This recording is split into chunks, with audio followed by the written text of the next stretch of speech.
Alright, hello people from the internet. Hello everyone. Good morning, good afternoon, good evening. The time has come for me to finish what I started yesterday. So despite my better judgment, I am going to be playing some Demon Spawn Summoner of Nemelex. At least Demon Spawn is good and Nemelex is good. Summoner, not quite. But what can I say, dude? It's something that I started and I'm gonna finish it one way or the other. Hopefully I get a win because I have a streak 3. I would like to make it into a streak 4. But if it doesn't happen, it doesn't happen. It's just how it is. Um,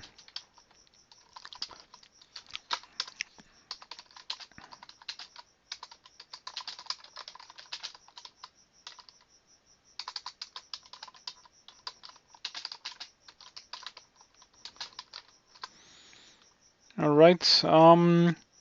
So we got that done. I already shield the stream in the places where it's socially acceptable for me to do so, which I always say places where it's socially acceptable for me to do so, but it's only in one place, and that would be the roguelikes Discord. Because other Discords like just don't allow that, or even if they do, it's just like too niche content. Like when people say, "Oh, Noita is a niche game" or something, which is something that I had from Dunker Slam yesterday when I was watching him. Someone said Noita is niche, and I was like, a really niche game doesn't get 200 viewers on Twitch, and that is a bit on the low end for Donkey or Slam 2. He usually gets like 600 or so. But yeah, hello Shaper, good to see you around. Thank you for stopping by. We are going to continue with what we started yesterday. Yep, I think we're ready to begin. Transfer. I hope that nothing awful happened by transferring tiles. Alrighty, everything seems to be working fine, so we shall continue. Last time we saw this character, we had Cactus Giant, Flame Wave, Sticky Flame, Scorch, and a bunch of other very bad spells. Yeah, I remember that I entered D13 and then I saved. We should be able to kill these slime creatures, hopefully.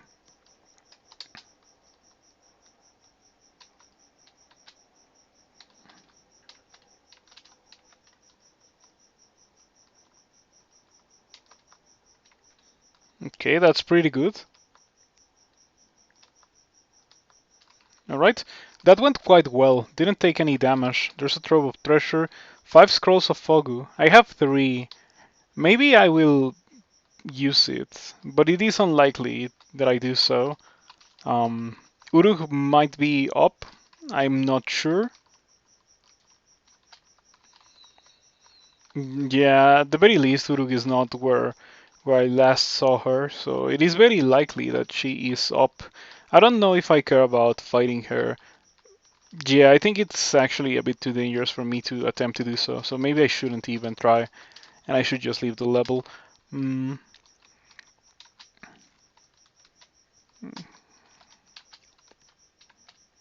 Wow, that was a bit surprising to me. Like that Hydra just exploded. The 5-headed Hydra is stuck by your Cactus Giant's spines. It doesn't seem to happen once per attack. It seems to happen once per turn of melee action. Interesting. Yeah, I thought that it would be better against Hydras than it is. Maybe it takes all of that into account and it just doesn't input the message multiple times. Mm. Okay, yeah, these fire elementals are really hard for me to kill. I don't have anything that I can really use to kill them because all that I have is summonings or fire spells. I guess I'm gonna have to rely on my good old Cactus Giant to do his thing. It is like a pretty interesting summon, actually, because you look at the stats of the summon itself and you think to yourself, well, this is kind of trash. It attacks extremely slowly, it only hits for 10 damage, has bad armor class and evasion, but in practice, it is not that bad. Yeah, in practice, it is surprisingly good. I have been pleasantly surprised by Cactus Giant, at least.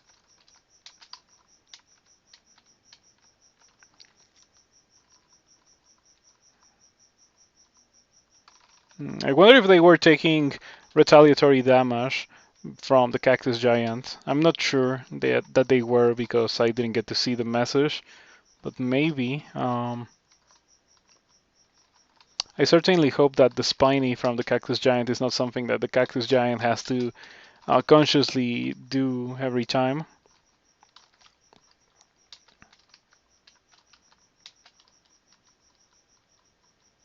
Okay, everything is petrified. Wow, the slime creature unpetrified faster than my Guardian Golem. That is a bit surprising.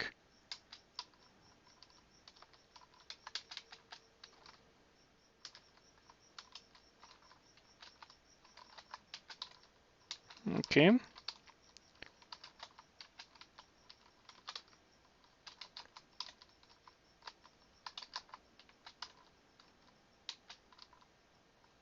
Pretty good. Yeah.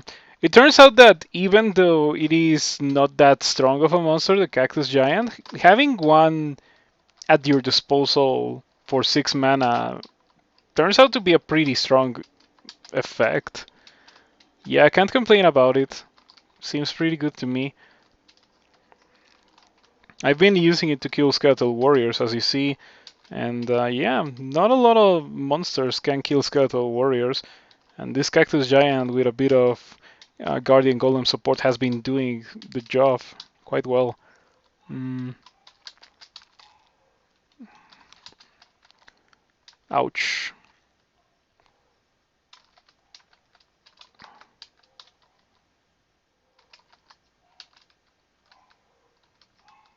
Okay, this center warrior is kinda destroying me with its longbow. Does it have a longbow? I'm pretty sure it has a longbow. It can deal up to 13 extra damage when attacking with ranged weaponry. That is new. It is new and it is very appreciated. It is like the game displaying the Master Archer tag that the Center Warriors have. I don't know if Yacht or Captains have it, but Center Warriors have it, Master Archers have it. There's gotta be more monsters. Javelineers have it, I know, but there's more. I'm pretty sure there's more. I just don't know them all off of the top of my head. Okay,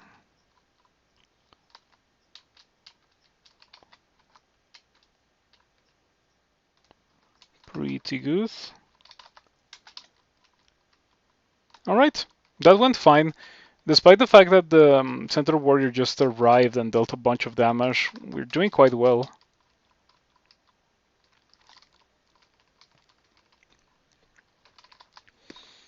Okay, you know what? That is a bit of a dangerous thing to be fighting just like that. Perhaps I should try to run away from it as much as I can. Well, I think that is as much as I can. I don't think I'm gonna be able to outrun it now. Or maybe I can. But the Cactus Giant is falling behind quite a lot. Ooh, okay, it was a shapeshifter. I thought that it was a real. Wow, I thought that it was a real water nymph, and it got pretty sketchy. But since it's not, and it's a shapeshifter, like we can kill it very easily in its anaconda form. Alrighty, we can flame wave you. Yep. And that is obviously the entrance to bolts. I'm pretty sure on the other side of that there's gonna be a couple of bolt guards and stuff like that. So I would rather just not fight it until later. Okay, 3 melee. Pretty sketchy, dangerous situation. Gonna step here. Flame wave.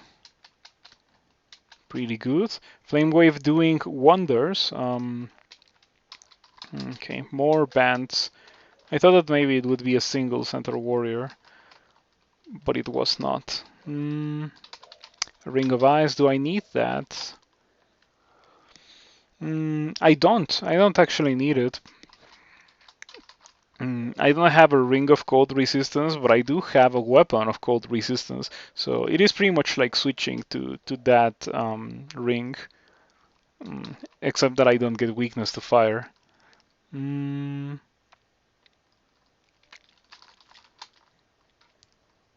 mm, okay, you know what? Cactus Giant is gonna have to do the trick here, and it does quite well.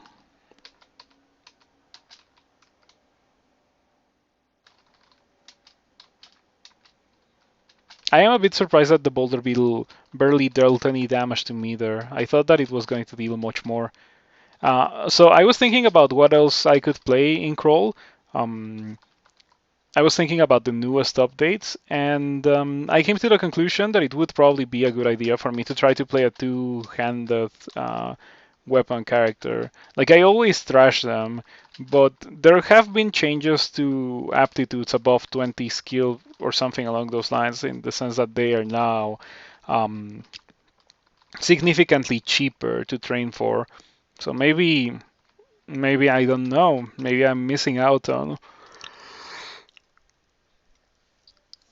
Sorry for that. Maybe I'm missing out on two-handed weapons being good in this version, just because I haven't tried them yet. But it's not gonna be this character. This character got a manual of unarmed combat, so most likely I am going to be using that as my melee weapon skill, if I end up getting a melee weapon skill at all. Yeah, the hander seems solid now. Not sights, obviously not sights. Well, some sights, I guess. The on-randart sights, finisher, and the sight of curses are both quite excellent weapons, and I definitely recommend them to everyone. Well, that is a fantastic arbalest. Yeah, that is the kind of weapon that you pick up, you wield, and you win the game. Not this character, however, because this character is kind of a mage. I already have a kite shield, but if I was thinking about using a crossbow, that would seal the deal. Then we got two-hander, ha ha ha. They were not adjusted sights, yeah.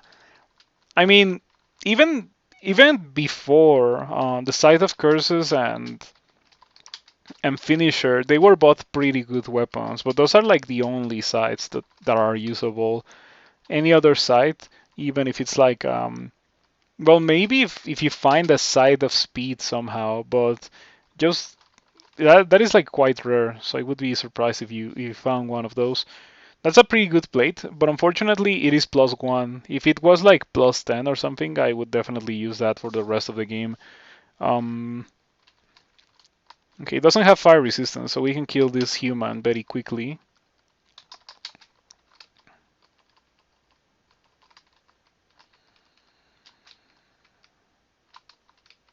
Okay, that went well. Oh, so this turned out to not be the entrance to vaults. The entrance to vault is right over here, so I guess we're gonna have to explore this and find out exactly what it is. It looks kind of nasty with centaurs and stuff. So I'd rather just like play it safe.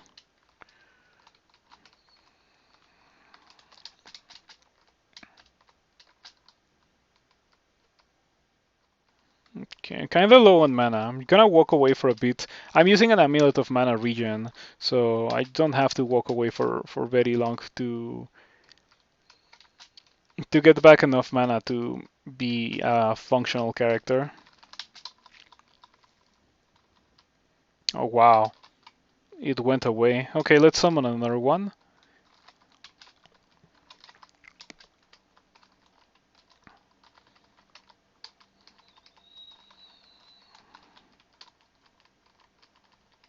Mm, okay, I guess that was it.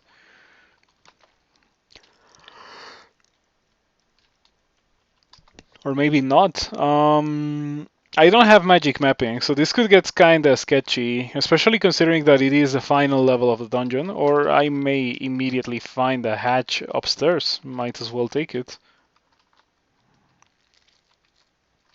I feel like nodes are a bit too weak for D14, but I would rather just have an underpowered spawn than an overpowered one that I wouldn't be able to either kill or escape from. Ooh, that War Axe would have been good if it hadn't had weakness to willpower. Like that's really bad. That property just like neutralizes any kind of item that it spawns on. Okay, let's take a look at my success rates. 2% on the level 4s, 5% on the level 6. And if I put this on, it goes to 3 and 9%. I feel like that is very acceptable, so I'm gonna stick with the shield from now on for the rest of the game.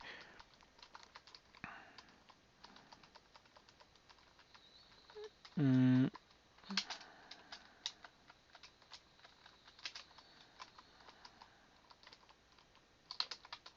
Okie dokie. So I think we are done with D14. Let's go to the final level of the dungeon.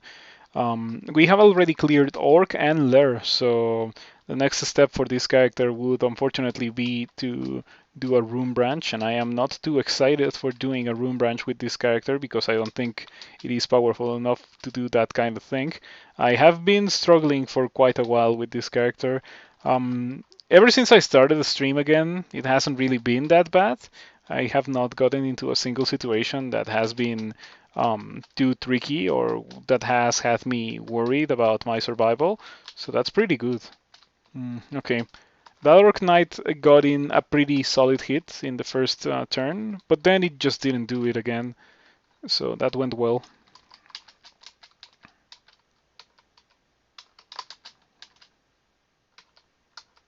Okay.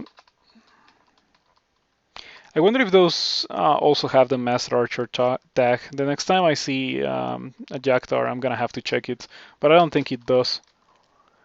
You feel you've had some of your hardest games ever within the last couple of weeks. Funny thing that you mentioned that because I think that I was actually thinking about that off stream recently, and I came to the conclusion that 0.28 seems easier than 0.27.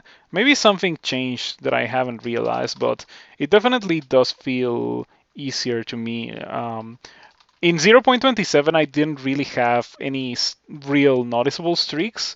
In the few 0.28 games that I've already played, I have had, well, I have this current streak, which is 3 games. Not that big of a streak, but still a streak. I don't think I went above 2 games in 0.27. And from those 3 games, 2 of them were hot hells. So yeah. It doesn't really matter that they were hot hells at the end of the day because the hardest part of the game, the most deadly part of the game is the early game. But still, I just like to mention that it was the hot hells. 0.28 is better rather than easier. You can't put a finger on it either. I see. So I am not alone here. One of these ogres is hasted. And yeah, I also have a mage. Okay. I'm gonna summon a Cactus Giant. The hells are hot. Yeah, the hells are quite hot indeed. Oh, I am going to explode. Yeah, it's fine because I have 1 pip of fire resistance. But I could have prevented that. Yeah, I'm gonna keep training that until 15, and after that I am probably going to turn on unarmed combat and become kind of a melee character on armed combat, so that I can take advantage of. Ooh, that's a good one. So that I can take advantage of my summons. But yeah, we got Malevolent Magic, and Malevolent Magic paralyzes things that are next to you and stuff like that. It varies. Well, the more you level it up, the more powerful it gets, until the point where it can paralyze monsters that are within the full range of Flame Wave, for example, and it also paralyzes with Evocables, which is a really powerful ability. Um, so it is a pretty good thing to get. If I had gotten if I had gotten it earlier in the game, I would have gone for Short Sword, and in fact, I have done that before. Like the same kind of character that I just described, that gets malevolent magic on D1 and starts just using a dagger for a significant part of the game to kill things when they inevitably get paralyzed. They either die or get paralyzed. Nuglork style fight. Ooh, I don't have Trunk. I don't have Trunk downloaded. So I don't think we can do that right now. Let me refund you, but I'm gonna download Trunk and I'll get it. I'll get it ready for the next stream. Um,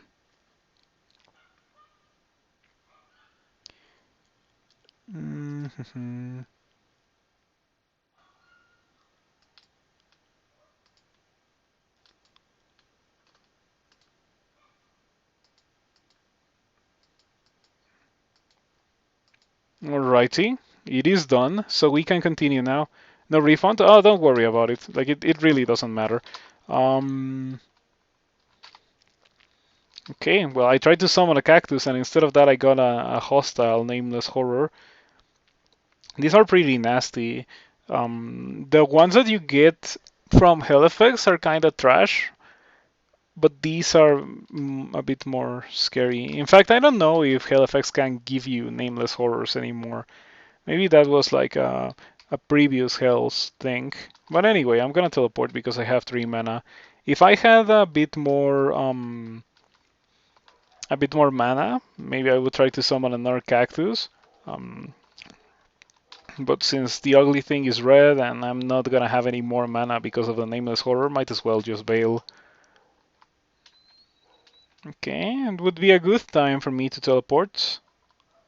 There we go. Very sketchy teleport. I landed pretty much next to the place where I was, but fortunately enough, I landed just outside of the line of sight of everything, and somehow they didn't realize that I was there.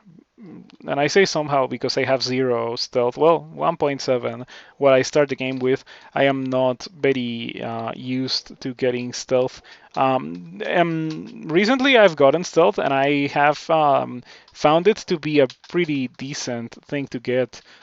So I am not opposed to getting stealth, but it is just not a thing that I get very frequently. Wow, the paralysis from malevolent magic is doing quite well.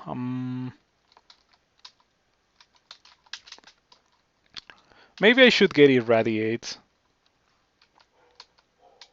Yeah, wow, that's 3 paralysis on this particular red ugly thing. 4.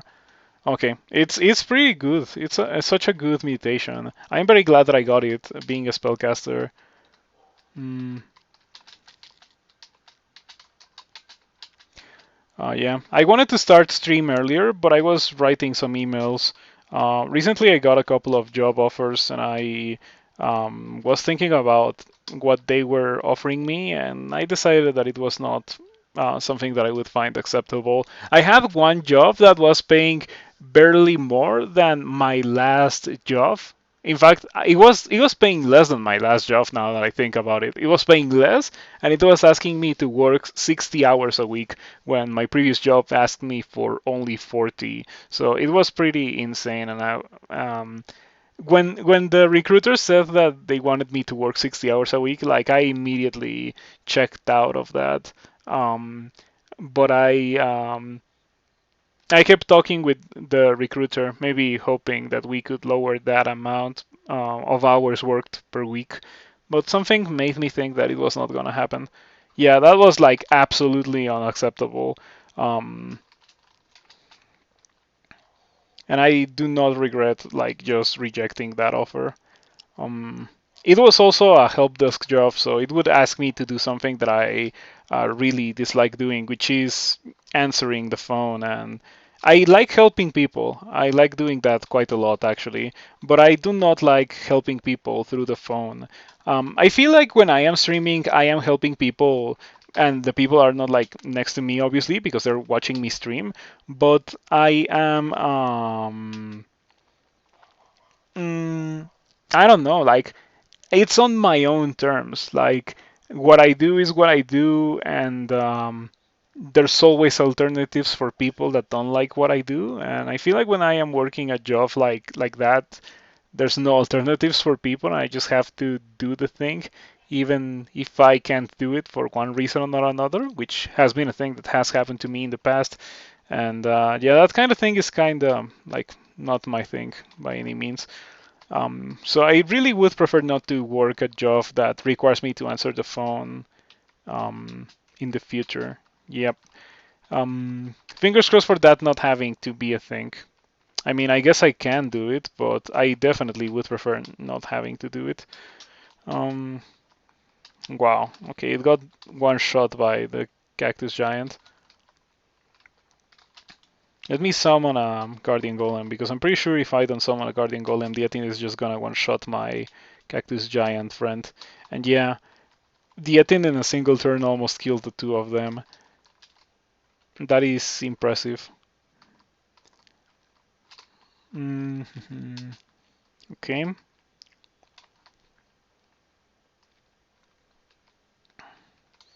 think I can just kill that with Scorch. Scorch is so good. I definitely like Fire Elementalist as it is right now. It's the buff that it deserved after Conjure Flame got destroyed so badly.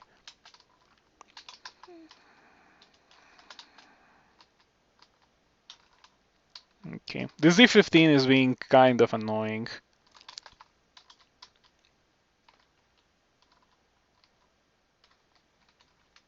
Yeah, I thought that it was almost dead. Unfortunately, it was enough for me to get the kill. Yeah, it was 60 hours a week for less pay than my last job. That was absolutely ridiculous. I keep thinking about that. So I was writing an email before starting the stream, like rejecting the job offer and being like, I really am not interested in continuing with the process.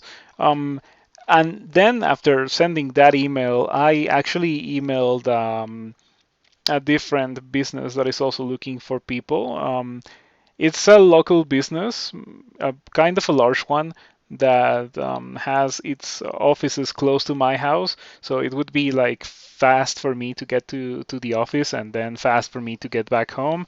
And they do what I do on my own pretty much, which is like servicing people's computers and that kind of stuff.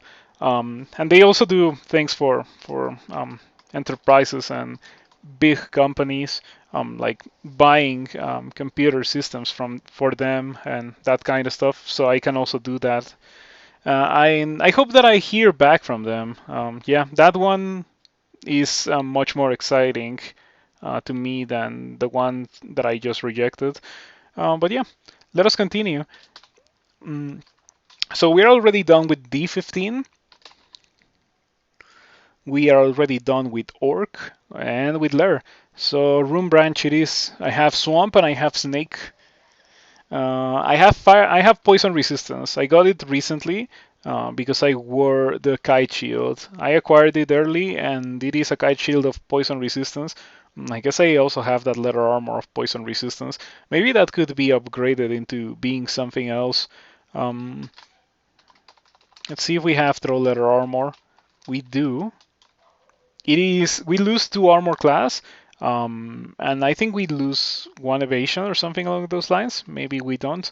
Um, my success rates also take a bit of a hit. It's nothing that training a bit of the appropriate skills won't fix. But yeah, we don't need a poison resistance. We already got it. And the 2 points of armor class, yeah, I think I value the regen a bit more than 2 points of armor class, and only for now. And only because I got 7 extra HP from being with rocked brown skills. Those are probably the best ones that you can get as a demon spawn. They are indeed quite fantastic. Mm. So we are going to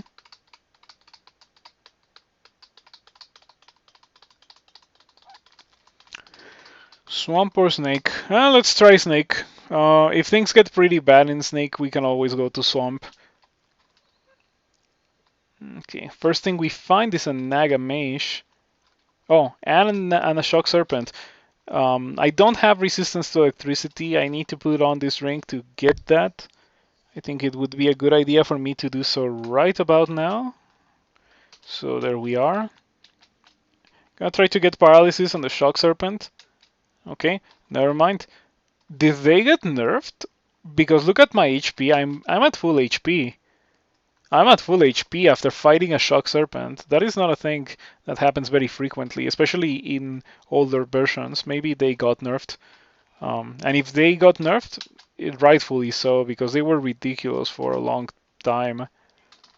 Mm. Cactus is strong. Yeah, Cactus is strong for sure. Um, I mentioned earlier that it is very deceiving how like it has very trash stats. It only has good HP. It has bad armor class, bad evasion, kind of bad willpower as well. It attacks extremely slowly, and it only hits for 10 damage, and it is still a pretty good level 6 summon. Like I would say maybe actually worth the 6 mana that you spend on summoning it, especially now that it doesn't make you gain less experience. I think that's probably the big deal when it comes to summonings in this version.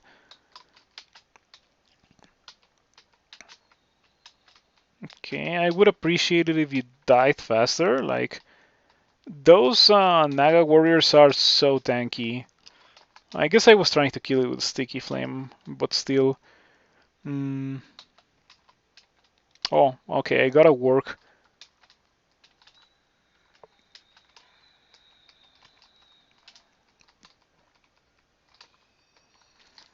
Earlier today, off stream, I was playing Noita. Um, I have a pretty good run going in Noita right now. Noita is a game that can be as short or as long as you want.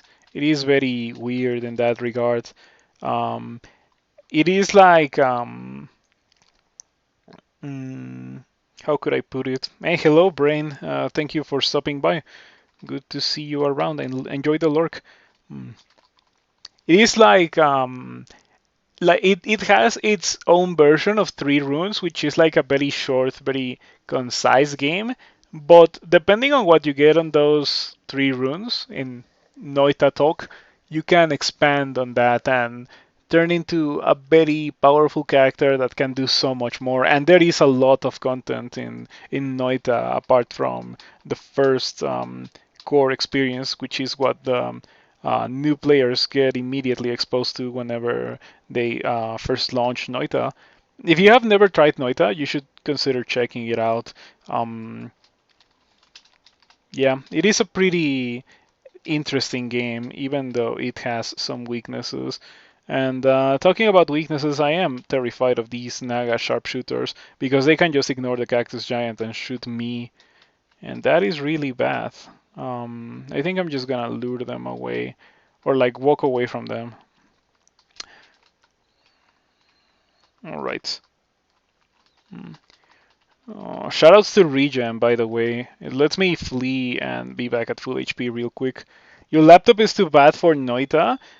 That is a bit surprising because Noita, I feel like it runs in everything, but it very quickly reaches like the point where the engine of the game itself just cannot give more, and weird things start happening with the game, no matter how good your computer is. My computer is pretty decent. I mean, it has parts that are almost 10 years old at this point, but back in the day were like high-end parts, so it's still relatively good technology, and it's still like Noita makes my computer go kind of slow, or rather, the way Noita is made makes it so that even with good hardware, it will not run well.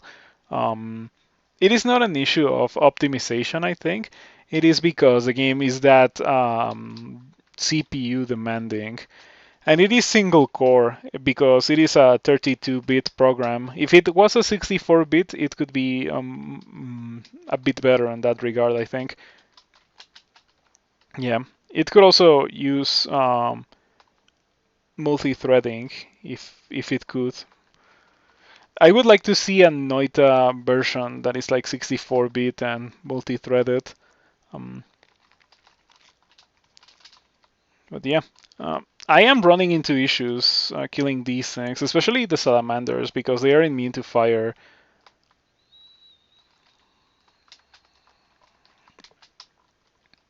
Okay, even if it explodes, which is going to, doesn't really matter. The salamander completely resists, so I assume that I cannot reduce its resistance to fire because it is immune to fire. I guess that kind of makes sense. Okay. Still, I'm struggling with the normal monsters. There's gotta be something that I can learn. I can finally learn Irradiate, and I think it might not be a terrible idea for me to do so. I think I can turn off shields for now. I still have not removed the entirety of the penalty, but I have removed enough of it that it doesn't really matter that much. We can train 11 of these and 11 conjurations and 10 spellcasting, I guess. Just gonna leave all 3 of those on so I can cast Irradiate. And Irradiate will be extremely helpful. It is just a ridiculous hard carry spell. It is so powerful. And I like it because it's not particularly like a no-brainer. It is still a spell that requires you to be relatively robust in melee because it only deals damage to the enemies that are within melee range. So yeah, it is not like refrigeration or ignition, which those have their own downsides, which most noticeably would be that they are very high level spells. So it is kind of complicated for you to actually put them to use unless you want to make a significant investment. And if you want to make a significant investment skill wise, then you kind of deserve what you get, which is, in the case of those spells, a pretty good spell that will win you the game most likely. Okay, what are your chances to sleep me? 29%. If I turn into a 3, you cannot sleep me, I think. I'm pretty sure that's the case. So I'm gonna turn into a 3, so you cannot excuse me. 64% to sleep. I thought that 3s were immune to sleep. I guess. Well, that's kind of bad. Now it will happen. It's almost guaranteed to happen. You have drawn the elements. Alright, I'm gonna summon a Cactus Giant of my own and a Guardian Golem, and then we are gonna wait for all of those guys to, well, wait for Isul to die pretty much. It's gonna happen real quick. Yep. It's very hard for Isul to beat all of that. Well, yeah. Today I learned that Therese apparently are not immune to sleep for some reason. In my opinion, they should be immune to sleep. But it is what it is. Oh, yeah, I also heard that 3s are no longer immune to torment, but that is probably a bug. Yeah, the description still says immune to torment. So if they are not immune to torment, it is most likely a bug that will get fixed. Roxanne, that means statue form. Okay, I was thinking that maybe Roxanne would blink me towards her and things could get pretty fishy. But fortunately, it did not happen. Resistance to torment still happens. I am glad to hear that. It might come in handy later on. It was removed on accident and re-added. I am glad for that. I see that the removal made it so that plant monsters no longer have innate immunity to negative energy, right? That is pretty good, and I think it's probably a big nerf to Thorn Hunters and Shambling Mangroves. Specifically enemy Thorn Hunters and Shambling Mangroves. Even though theoretically you can get them as allies with Fedas. I don't know. Maybe Fedas can get you allies. Allied Thorn Hunters and Shambling Mangroves. Maybe it's only Oclops. But regardless, it is something that I appreciate. How are you doing tonight? Are you playing Crawl? If so, how have you been doing in Crawl? What have you tried? Anything new?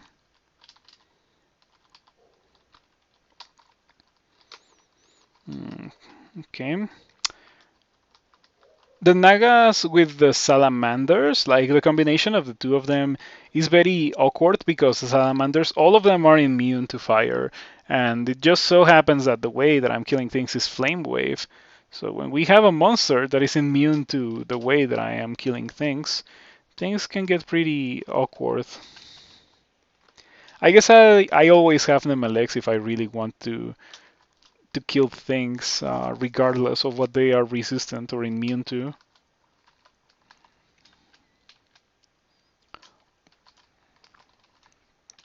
Zero evocations. Ice Blast still deals a bunch of damage to these guys because they're weak to cold. But if I had some amount of evocations, I feel like it would deal so much more damage. Oh, I used up all my charges of Ice Blast. You want a Gene Fire Elementalist played it across 3 sittings. Really has fun with it. And you hadn't played a Gene in a while. You also hit 5% win rate. Hey, 5% win rate. Congratulations on that. I think my main account doesn't even have 5% win rate. Maybe it is because I stopped playing on it a while ago. Maybe if I had kept playing on that account, I would already have 5% win rate. But I just didn't want to lose my streak. It is still the highest streak that I've ever had. It is a streak of 10 that I can continue. By the way, I just haven't felt the desire to continue the streak. You wanted to see the new Fire Elementalist, and it was super fun. You stopped playing on it after you started to win. Yeah, I guess it's kind of the case. I did stop playing on the main account when I started to get like really, really good at crawl. I was good before, like I've been playing for like 10 years. Not getting good after 10 years would be kind of unusual, especially on a game that doesn't have any kind of physical demand. Because I can see someone playing fighting games for 10 years and not getting good at fighting games just because the physical demand of a fighting game is relatively high. Um, Compared to other kinds of games. But Crawl doesn't have that. It's all in the mind. And as long as you learn how to figure out things and the situations that Crawl presents you with, you will get better. And yeah, I feel like I had that happen. Mm, okay, we are just gonna wait and hope that the Salamander Mystic ends up dead soon. Any second now. There it is. All right. And now, there we go. That is exactly what I wanted to see. The Guardian Golem exploded and it just killed everything that was surrounding it. Oh, another acquirement. Wow, how many things have we acquired this game? Like, at this point I am actually a bit surprised that we have seen so many acquirements.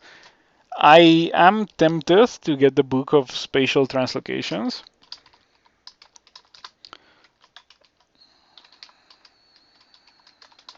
I have not gotten a lot of books. Yeah, I have very little spells. I thought that they were supposed to be much more common. Fortunately, I got that fire book at the very start of the game, and then I also got Cactus Giant, and that's pretty much what has been carrying me. And well, of course, I also acquired Irradiate, but I haven't used it just yet. Um, I will use it very soon. As soon as I have it castable, it will become a very important part of my arsenal.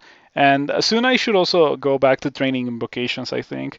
And there's so many things that I want to train because not only there is that, but I also want to get obviously more fighting, 15 shields, maybe more dodging, and of course I want a fair amount of unarmed combat to take advantage of that manual. But it's just the fact that I am a demon spawn and everything is -1 or 0, and it's kind of hard for me to train everything or anything to a high enough level. I mean, oh, okay. I am almost full on cards. Let's use escape just for funsies. Okay, you begin rapidly regenerating health and mana. Um, let's see, summoning, I guess. One summoning. You got the illusion. Summon friendly. What do you have? Small Mammal, Cold Imp, and Sticky Flame. My illusion is very pitiful, I have to say. Quite a weak illusion. Okay. Did I miscast? Oh, I did miscast Summon Cactus Giant.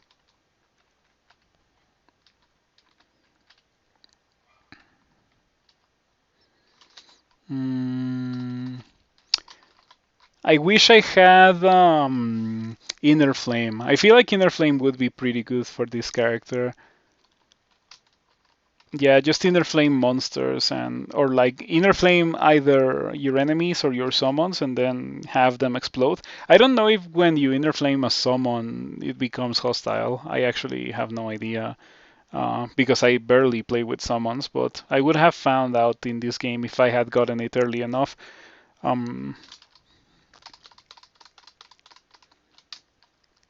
Destruction. Okay, that just got rid of all my summons. Hopefully all my enemies as well. Nope, not didn't get rid of all my enemies. Well, let's do it again.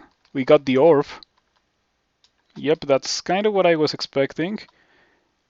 You blow up the salamander. I guess that's good. Um, Another salamander mystic. That dealt a lot of damage.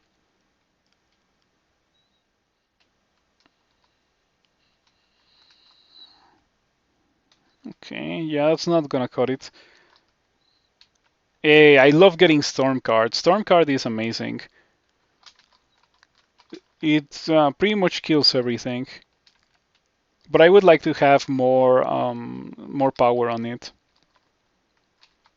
Yeah, wow. I just won that fight with pretty much cards from the deck of destruction. Um, oh, there is a fair amount of monsters coming my way. I'm gonna draw summoning. We got the swarm, and I got one killer bee. Very weak swarm, but then again, I only have 8 invocations. Maybe later it will become stronger. Um,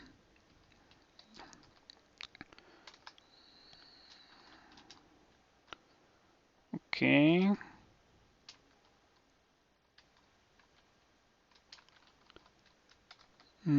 I wonder if I can cast Irradiate now.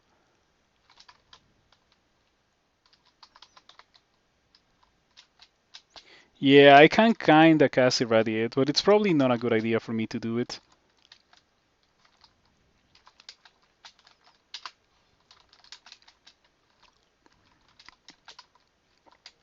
I just realized that theoretically you can use Nemelex as old Sif Muna with Elixir cards. Of course, they are quite finite compared to the way that old Sif Muna was. You could pretty much get unlimited mana regeneration with no piety loss. But you can definitely like summon spam. You need to get a bunch of summons, however, because since now you can only summon one of each monster, um, yeah, can't quite spam any of your summons.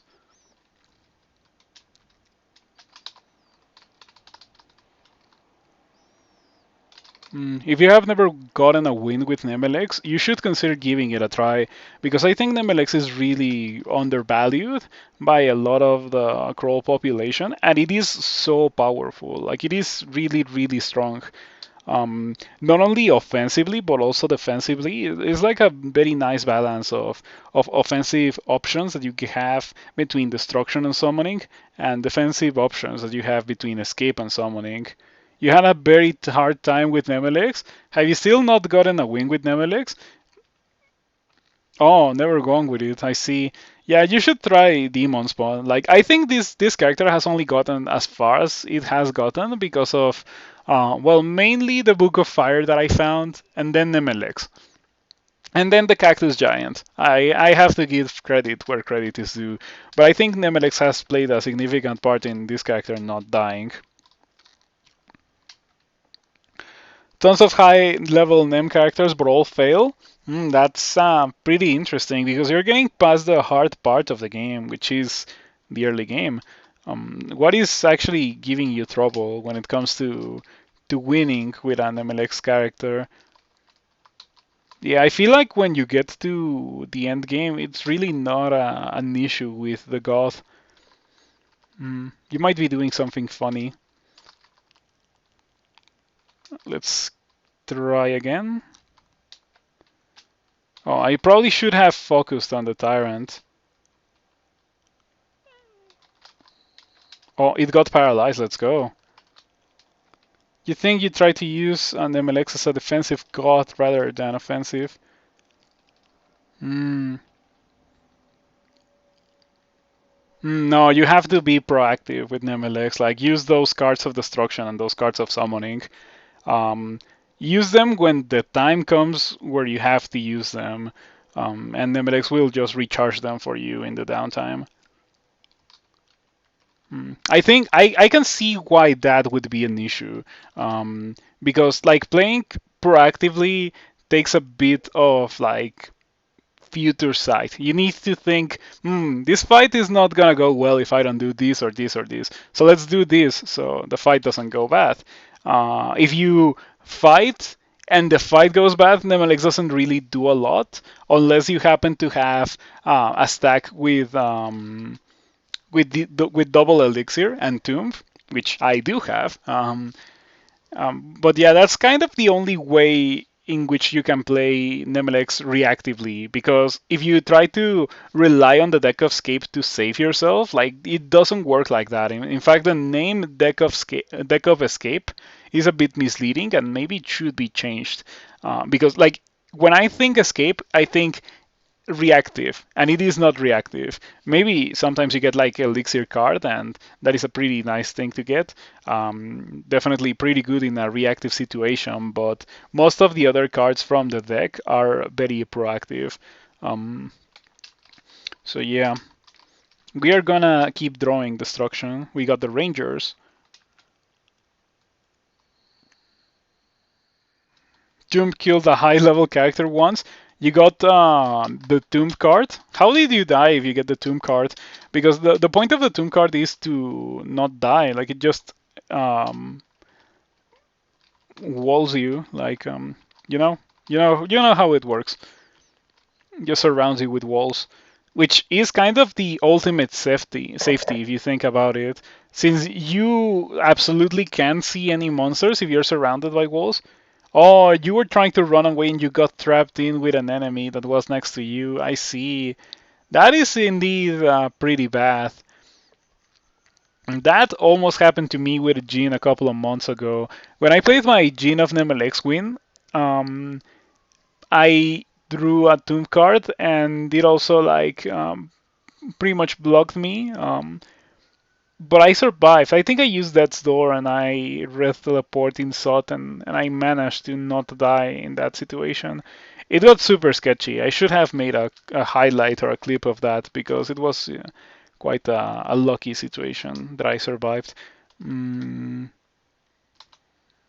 you have drawn the tomb. All right. Oh, the walls disappear prematurely. Yeah, if you step away from the tomb, it does that. I completely forgot.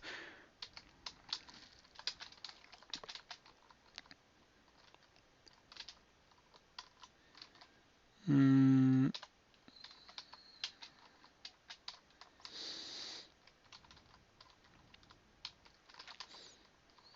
all right, very exciting summoner gameplay. We're just standing behind our summons and waiting for them to die or kill everything, I guess.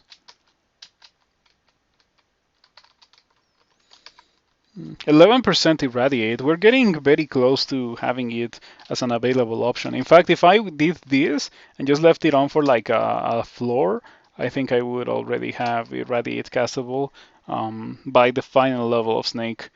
Mm, so I think I'm gonna get these globes. The book doesn't really appeal that much to me, even though it has manifold assault. Um, the staff, I am already using literally the same staff as my melee weapon, and the gold is a very pitiful amount of gold. Uh, Not to mention that I have already acquired gold like 4 times this game, and after buying a bunch of things, I still have 2,300 gold, so there's no need for me to get more gold. Let's just get the globes. It's pretty handy to have resistance to corrosion in the globes. That's one less worry. Even though I already had it, they are better globes than what I currently have. And who knows, maybe I want to replace the ring later on. Mm,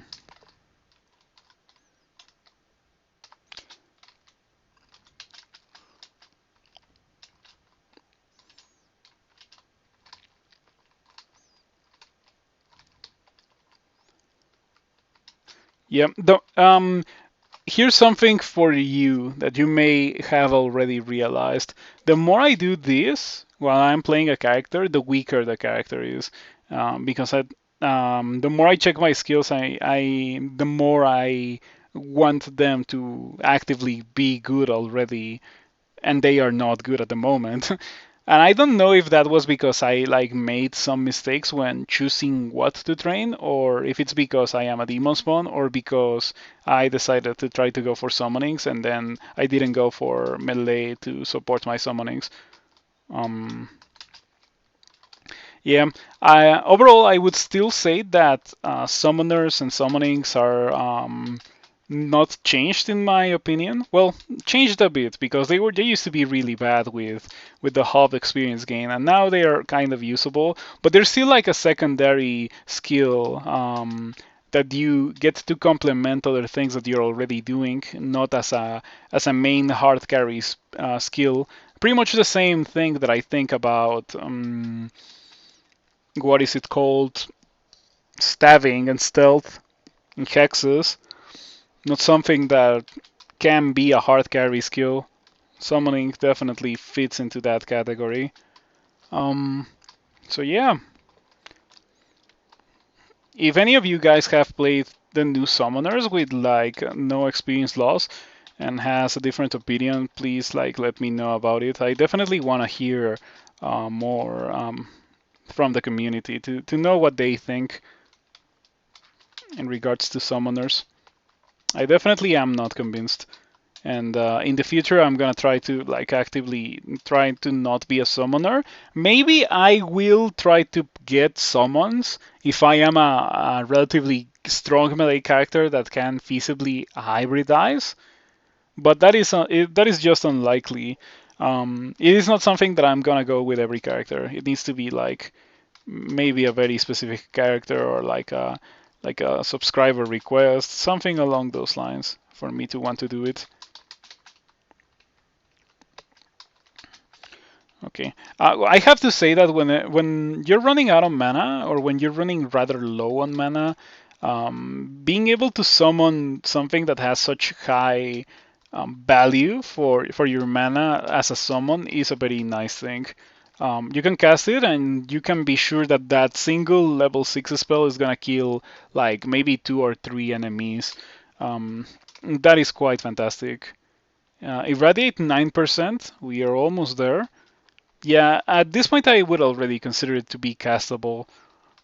Shouts to my 26 intelligence. That's probably what's getting it done.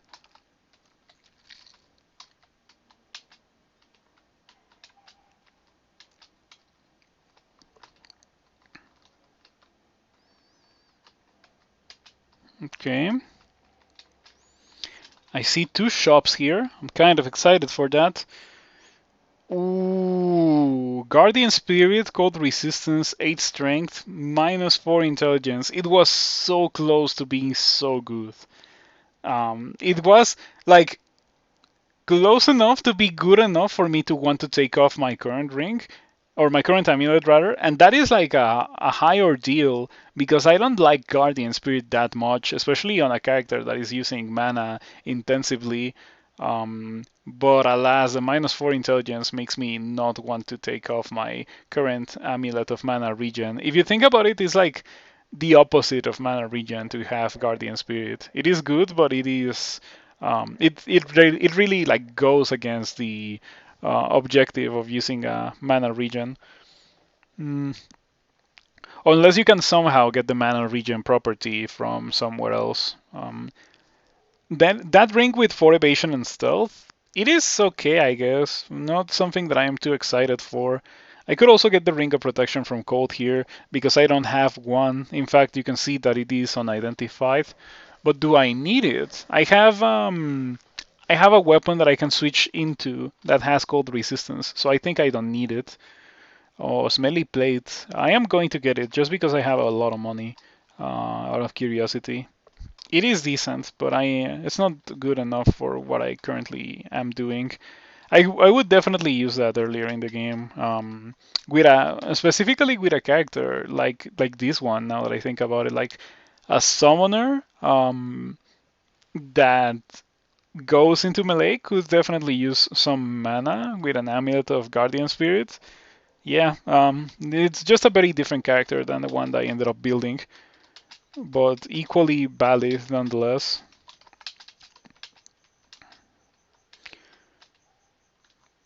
Hmm.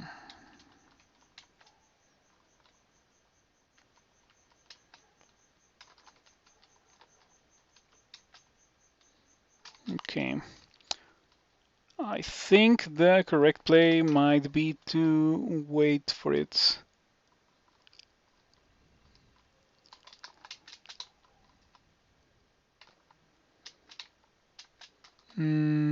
Okay. Now we are gonna Flame Wave. Your blood runs red hot, so I assume that is level 3 of that mutation. Often causes spilled blood to erupt in flames. Okay, I see. Ouch. I guess that's what happens when I don't put on resistance to electricity against the Shock Serpent. Yikes. Should have done so much earlier. Yeah, just take a look at that. 34, 35, 39. And that was the Shock Serpent alone, pretty much. The rest of those monsters, like, did nothing. Look at how much HP I lost so fast because of the Shock Serpent. That is a tragedy. Mm, okay, at least with resistance to electricity, I don't think it kills me if I, like, blink. If it melees me, like, I'm pretty dead, but there's other things that I can do. Like I can maybe deal for or maybe triple draw my stack to get what is it called? Elixir, but I don't know. That doesn't seem very good to me, and I would rather just read blinking to make sure that I save myself. But I only have one blinking, and this thing only has one pip of willpower. Okay, I'm going to assume that it's going to work. I'm gonna read fear. Are you like sticky flamed? You're not, so fear will most likely do the thing. It doesn't do the thing, but I do not die. Fleeing, combustible. Excuse me? How does that work? It is fleeing, and it still shot a bolt of electricity at me. That doesn't seem right. Well, I hope that it doesn't attack me. Maybe the more vulnerable to fire status effect makes it want to attack me. That would be kind of lame if it's indeed how it works. But yeah, now it's leaving. Gonna draw escape maybe to get some regen. Yeah, there we go. That is exactly what I wanted to see. And you can see you regain 16 HP. Elixir card is so powerful. Elixir card is part of the reason why I like Nemelec so much. Because I've used, like, you can do deal 4 on escape, and if you hit Elixir, you're almost guaranteed to survive the situation. Of course, that is unless you are already in such a perilous situation that regening 16 HP for like 5 or 6 turns is not gonna be enough to save you. Um, but also Doomed card is very good. If you get exiled, you can end up banishing whatever is threatening you. It's pretty good, but you cannot just rely on the deck when it's a situation like that one, like the one that I just had. But anyway, now that I have Elixir card, like, yeah, take a look at that. That was so much HP heal. 16, 15, 15, 45 HP out of nowhere.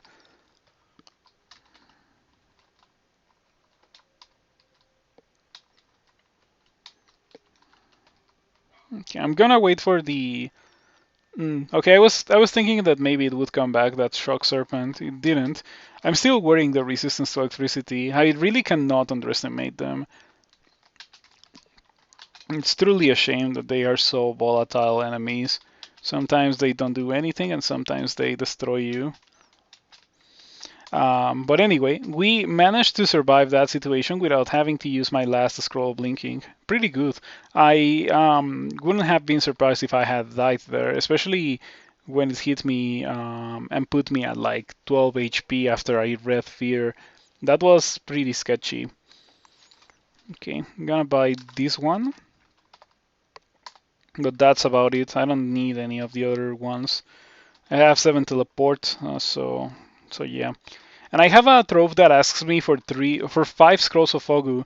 And unlike the ones that ask for blinking, I am okay with paying for in scrolls of Fogu, especially considering that I am with Nemelex and I have the cloud cards, which kinda work like scrolls of Fogu. They're not the same.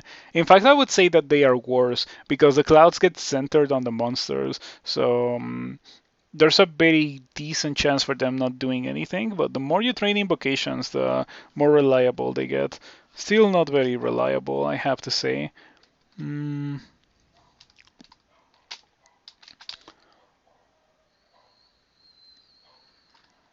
I would like to draw Destruction, but Destruction is not very compatible with having a bunch of summons because I feel like they would just get caught in the crossfire. Okay, maybe I should do it. Wild Magic. Okay, pretty good. Wow, 4 hours and 16 minutes.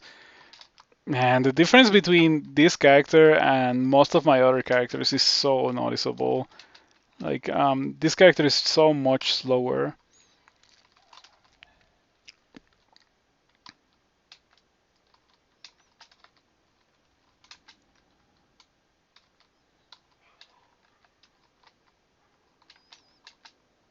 Hmm. I am kinda losing this fight.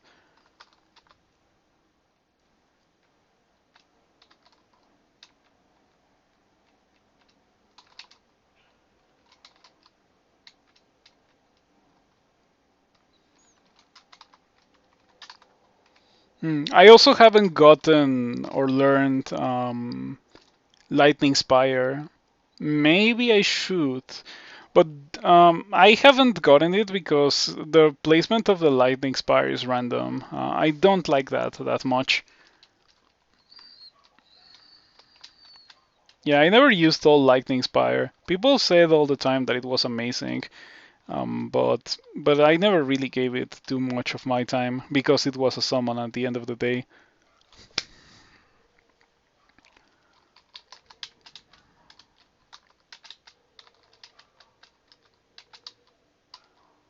Okay, hope that the Cactus Giant just kills everything.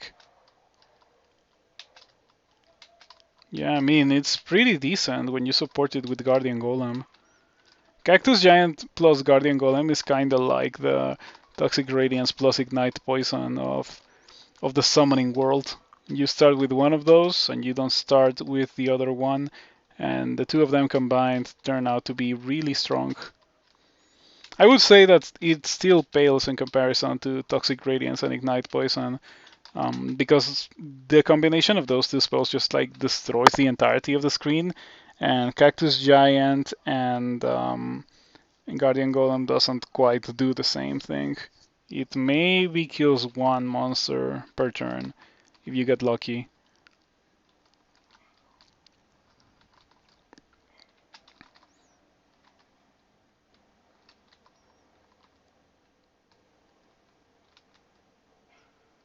Hmm.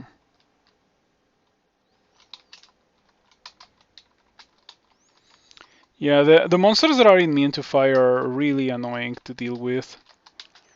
But yet again, even if I was like a straight up summoner, I haven't found any other summoning spells other than the ones that I have memorized and Lightning Spire.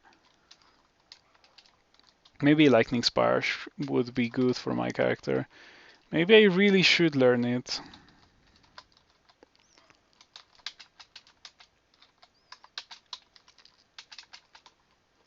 Maybe I should also make some macros um, for my summons because I see that I am casting them a lot every combat, and it makes the whole thing much slower than necessary.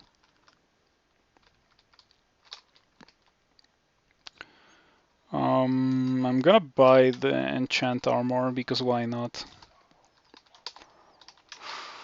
I still have resistance to electricity, so the shock serpent hopefully won't kill me.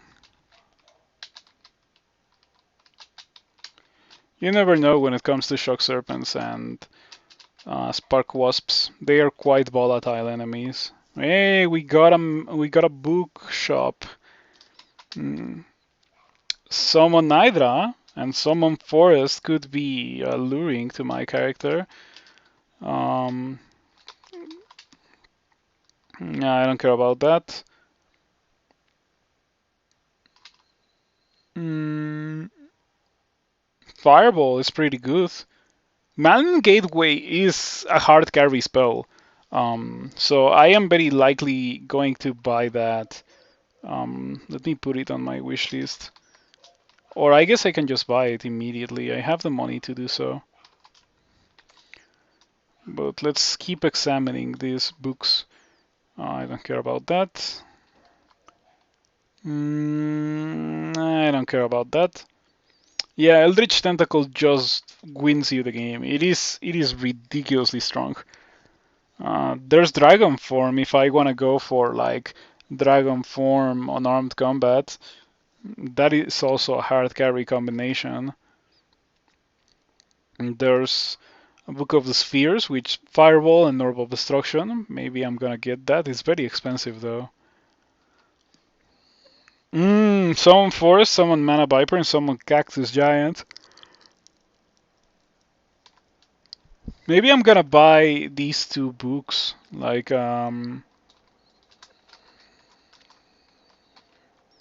yeah. Yeah, the spell summon Ice Beast, Fireball, and Malign Gateway. Didn't I see summon Mana Viper? Did I not get summon Mana Viper accidentally? Maybe I misread. Oh, never mind. There it is. Summon Forest and summon Mana Viper. So I did get Mana Viper. We are gonna get that. We're gonna learn that. We are maybe are going to learn Summon Forest. I am not too much of a fan of Summon Forest. I guess it can be okay to add to my repertoire of things that I can summon to support my Cactus Giant. And for sure, the Dryad is gonna have a harder time killing itself if it is supported by a Guardian Golem. Current summoner meta supports multiple summons out from different spells rather than just one like before. Yeah, for sure. That's in fact why I decided to buy those books because it is like you have to collect all those spells, and the more spells, the more different spells that you have, the stronger you're gonna become when it comes to fighting. Until the point where you have your Mana Viper and your Forest and your Cactus Giant and your Hydra and your Tentacle and a bunch of dragons maybe to top it off. So that sounds pretty strong. But yeah, it is a menagerie of spells that you have to cast with the current iteration of Summoner. I don't know if I like that very much. It is very against quivering a single spell and just casting it, which is what I have been doing with this character. Like if you noticed, I have Scorch in my quiver, and whenever I am fighting, first I summon a Cactus Giant and then I Scorch from behind it. Yeah, I like quivering my spells, and you cannot just quiver 7 different summoning spells, so that's not very much to my liking. Let me see if I can get rid of this mosquito. Oh, it hurt me and it flew away. Mosquitoes are so aggravating. But we've already had the mosquito discussion before. Someone mentioned that genetically engineered sterile mosquitoes are a thing that exists to make mosquitoes go extinct. You could bind the spells to 1 through 7. Yeah, I guess I'm gonna have to make some macros. And maybe I should just do it right now. The earlier than the earlier I do it, the least annoying it's going to be. So it does make sense to make a macro right now. Okay, redefine. No, maybe not redefine that one. Maybe this one. Redefine. It's gonna be cast the giant. This one is gonna be cast the Guardian Golem.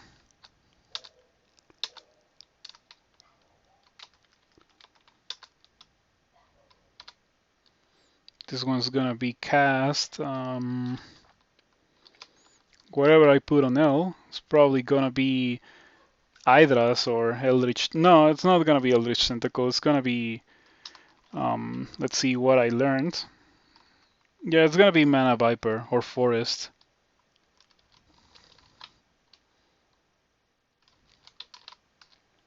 Oh, you have to skip 5 when you do macros, because 5 lets you rest, so you cannot press 5, or you cannot use 5 for that. It's gonna be cast these, so those are gonna be like some on Forest and some on Mana Viper. When I get to learn them, of course. I don't think I have Amnesia. Is Amnesia gone from the game? Maybe it is. I haven't found it, and maybe I've gotten unlucky. Let's take a look at this. Yeah, I've gotten unlucky. It's still in the game. Scroll of Amnesia. It is literally the only scroll that I have not identified yet. Quite unlucky. Quite unlucky that I have not seen a single scroll of Amnesia on a character that could definitely make use of a couple of those. And now I am scared. Let's read Fear. That feared everything, so now I am significantly less scared. Pretty good. Probably shouldn't go down those stairs, however. Yeah, Demon Spawn Summoner. I decided against my better judgment to give the new summoner changes a try, and well, I have been regretting it, but that has come alongside like a change of perspective of summoner. I keep trying to play them as mages when they are actually warrior mages, and summonings is just like it's pretty much what I always knew, that summonings was not a hard carry skill, like hexes are, like pretty much the same as hexes. But now I know that if I wanna ever play a summoner, I should couple summonings with melee to make them less painful. Um, so yeah, maybe I do that in the future, but I'm not gonna actively try to do it. Your choice. Well, let's inscribe something that I am unlikely to take off, like the helmet of the cockatrice.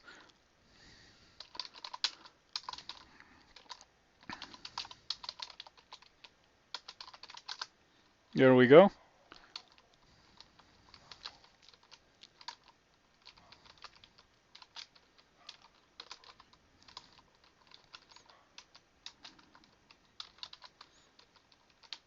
You know, I made those macros and I keep casting things manually. Yeah. 2 is Cactus Giant.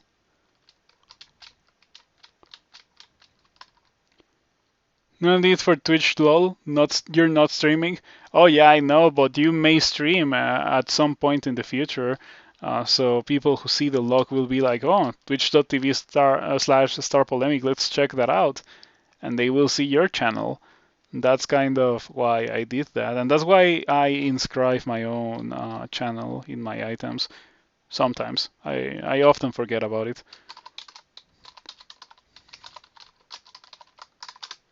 Opens channel, gets a bunch of art streams. Yeah, you can make crawl art.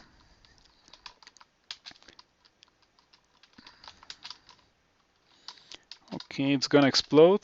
Yes, and then it's gonna die. Pretty sweet. I think it is time for me to turn off transmutations. Um, I can get statue form. I only would need to get earth magic, but then like it's a bunch of dilution. I think I can kind of get away with doing that on most other characters because the aptitudes are better, but when everything is -1, you cannot get away with doing that. I should start focusing on whatever thing I do. Um, Whatever thing I do is gonna be summonings, but I already have 13 summonings. That is good enough. Um, Yeah, I only need more spell slots. I think in this case we're gonna train spellcasting to 15 so I have more spell slots.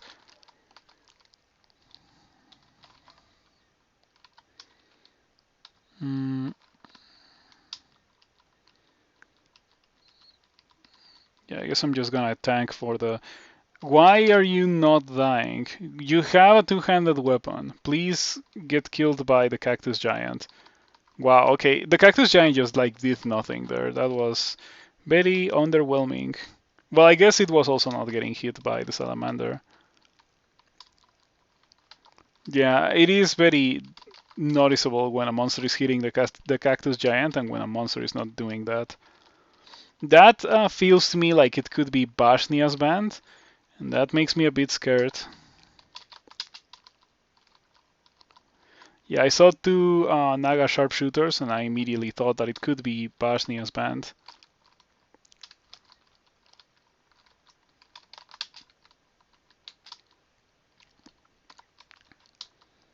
Did I? Okay, I did.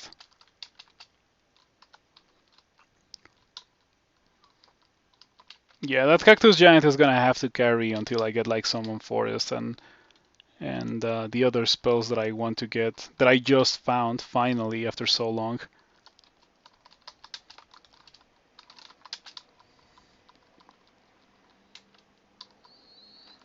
Alright. Hmm. I mean, I guess I am surviving these fights more often than not without having to use any consumables, so I should consider them to be wins, but it really doesn't feel like that. It feels like anything but a win to play a summoner. At least like I am playing it, you know?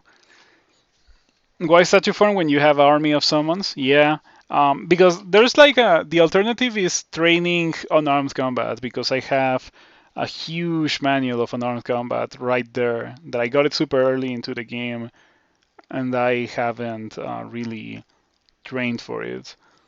So that's why I'm considering unarmed combat. Sharpshooters, they can shoot you even with summons. Yeah, for sure. Statue form would help with any monster that has that very specific property. That super rare, very specific property. Yeah. Now that I think about it, it's pretty much only sharpshooters, and we are about to be out of sharpshooter land.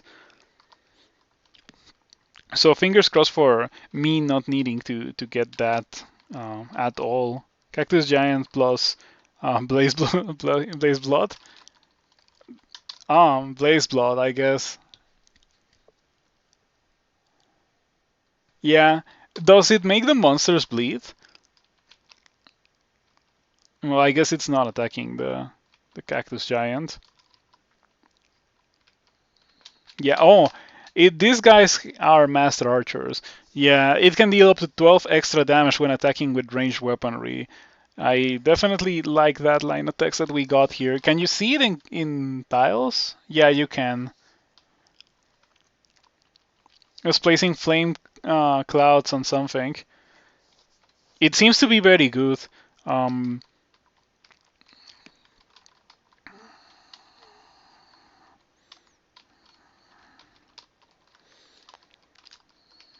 Okay, I cannot wait to find the scroll of amnesia or like more like 5 scrolls of amnesia. What is this is the button. Okay, what would I forget about if I found amnesia other than Cold Imp and Small Momol?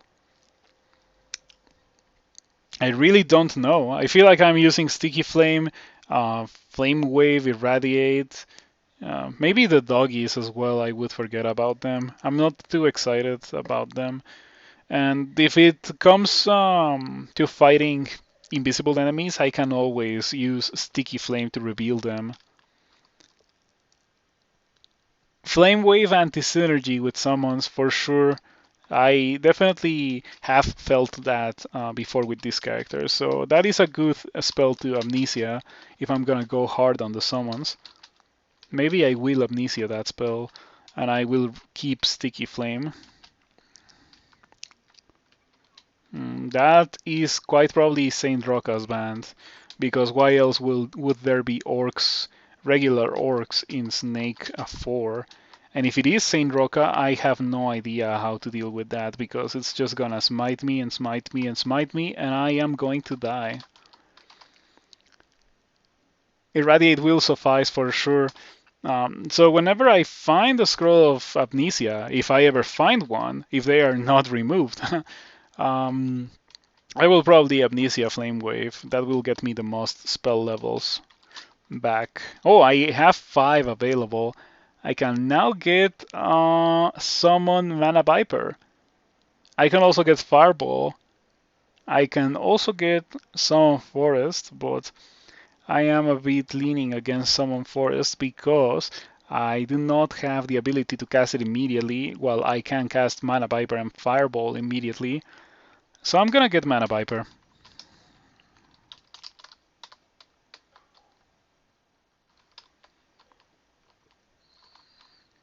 Yeah, I could have also gotten Fireball, but I might as well get Mana Viper. By the way, can I only cast one Mana Viper? Hmm. I don't know how I feel about that one. I feel like you maybe should be able to cast 2 of them.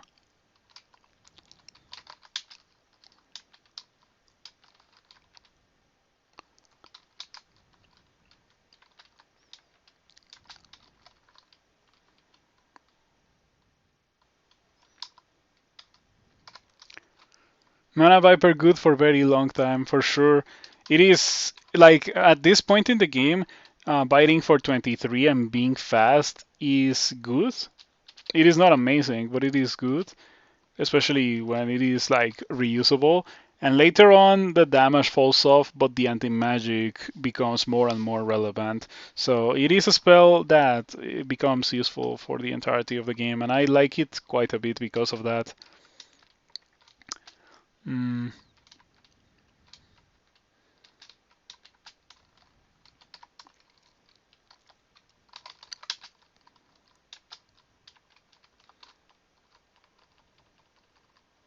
Yep, there it is, Saint Roca, with a battle axe of electrocution and a chainmail of cold resistance. Could have been fire resistance. You have to be grateful for the small blessings that the game gives you every now and then. I'm gonna start the fight with. I can haste. I have 9 haste. It is quite a lot. Considering that I think I had to use one very early in the game to survive a situation. So the fact that I have found 9 is a lot. Count your blessings, name them one by one. That is probably making reference to something that I am not catching. Yeah, for sure. I am going to start with destruction. We got the orb. Okay, gonna follow up with destruction. We got the orb again. Gonna wait a turn. Okay, that was underwhelming. We got Bolt of Draining. One more destruction. Okay, Saint Rockam is shapen. Summoning. We got the elements. We got a Molten Gargoyle, a Wind Drake, and a Polar Bear.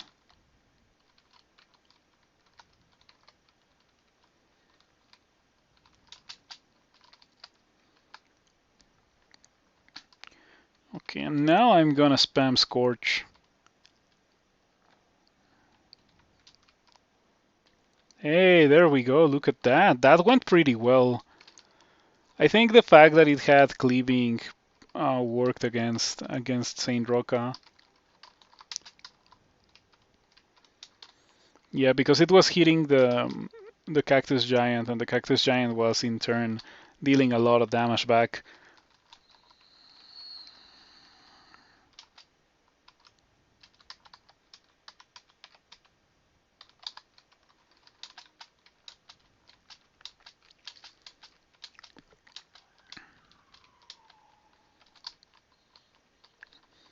Alrighty, so far so good. I'm very glad that I got brown scales. If I had not gotten brown scales, I would have much less HP than I do right now, because I have not been able to train as much fighting as I would train with pretty much any other character, due to the nature of the demon spawn's aptitudes.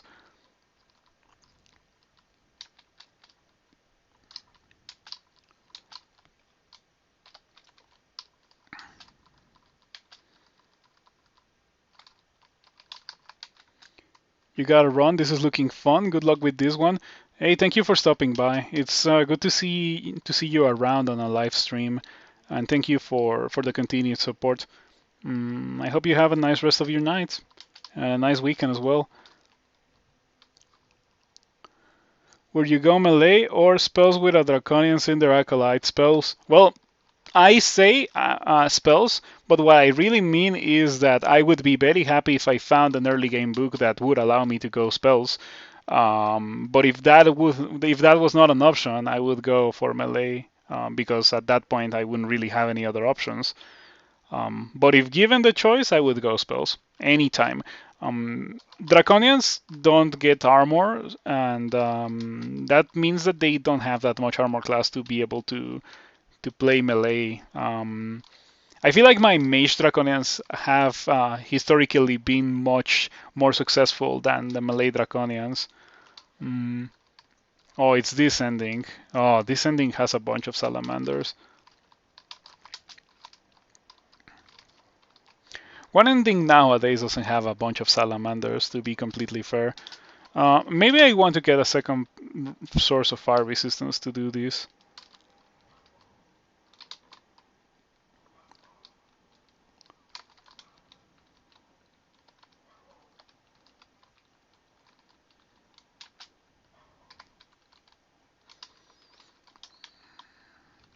Can I get any more spells? Doesn't seem to be the case.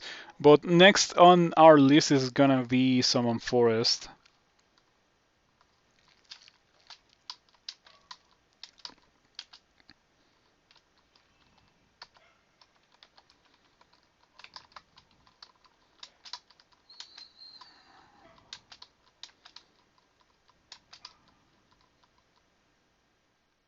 Your Cactus Giant is destroyed. That is not a good line of text. Alright, we were able to finish the job on our own. I'm gonna kite that thing away from there. I'm gonna cast a Cactus Giant, maybe even a Guardian Golem to support it. Gonna wait, and it's not gonna arrive, so I'm just gonna go ahead and try to chase it. Oh, what happened there? Oh, the Cactus Giant wore off.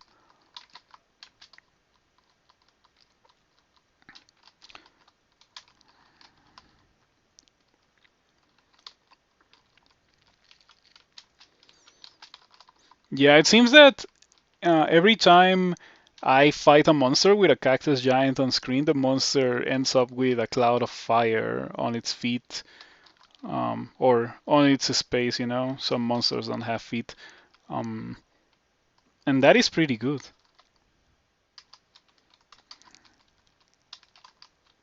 I'm really tempted to pick up a dagger to take advantage of the fact that I got malevolent magic.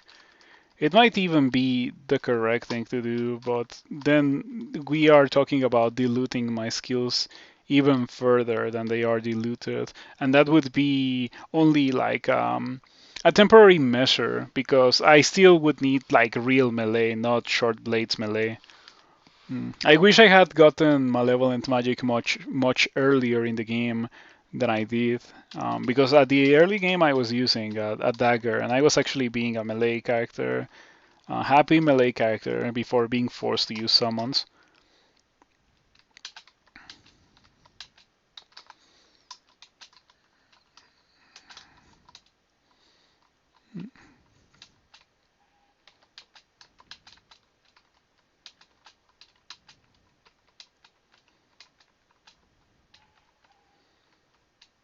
Okay, that went well. Now let us continue.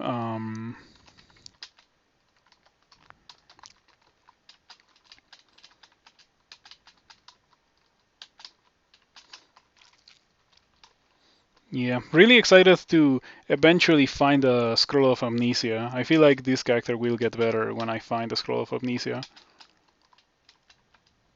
Oh, you have anti-magic, an anti-magic spear. That's a very specific and very nasty thing to have. Okay, Mana Viper is gonna kill the Nagaraja for sure.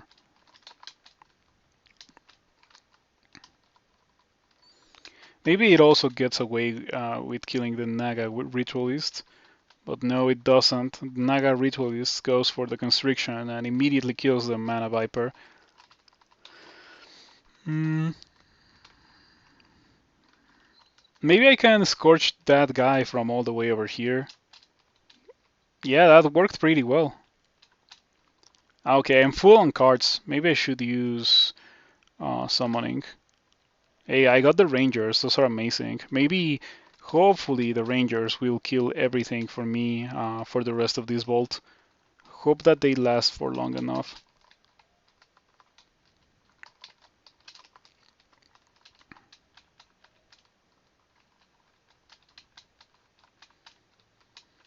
Okay.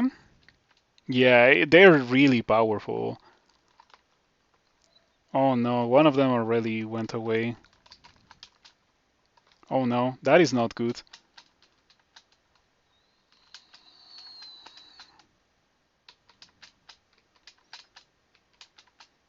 Okay. Yeah. Oof, shoutouts to the Rangers. They're really strong. It can deal up to 13 extra damage when attacking with ranged weaponry, and this one deals 12 extra damage.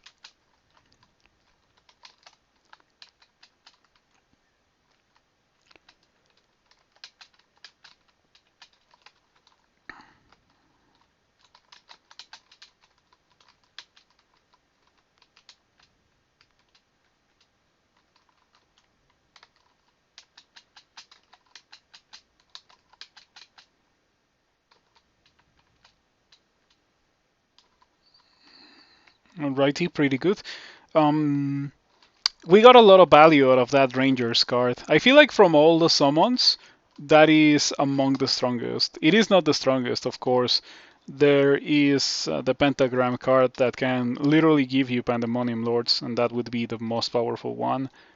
But if you don't have the Pentagram card, the Rangers card is probably the second strongest.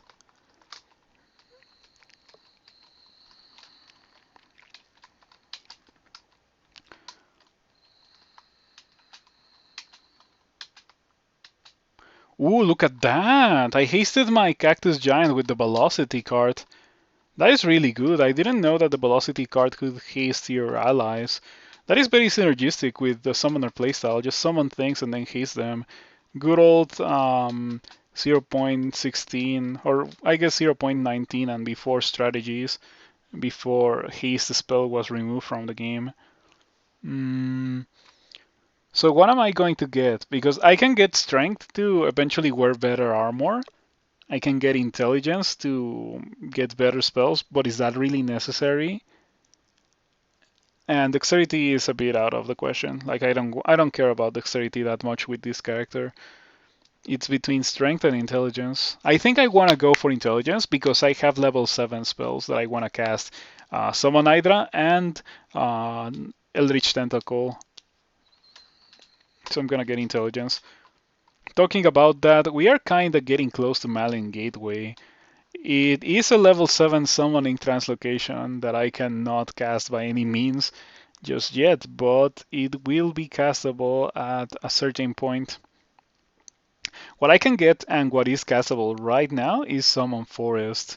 I guess it's a good stepping stone onto Eldritch Tentacle, so I'm gonna get Summon Forest.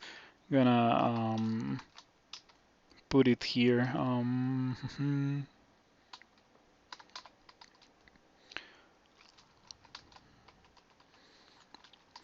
I don't think I can cast it now. Oh, I can. Okay, I was surprised by that. I didn't think it would work because of the lava, and of course, your Dryad dies instantly. That's like a staple. You cannot have Summon Forest without having Dryads instantly dying.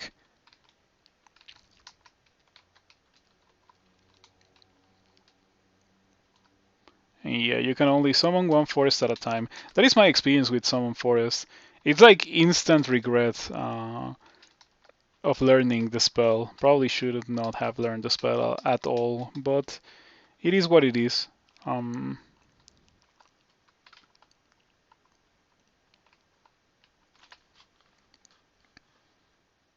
You got Black Draconian? That's that's kind of lame, isn't it?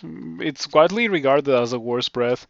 I kind of like it because it is powerful area of effect damage, but I can see why people don't like it because it is not targeted. So it is unreliable, especially when you compare to other Draconian Breath weapons. They are the pinnacle of consistency, pretty much.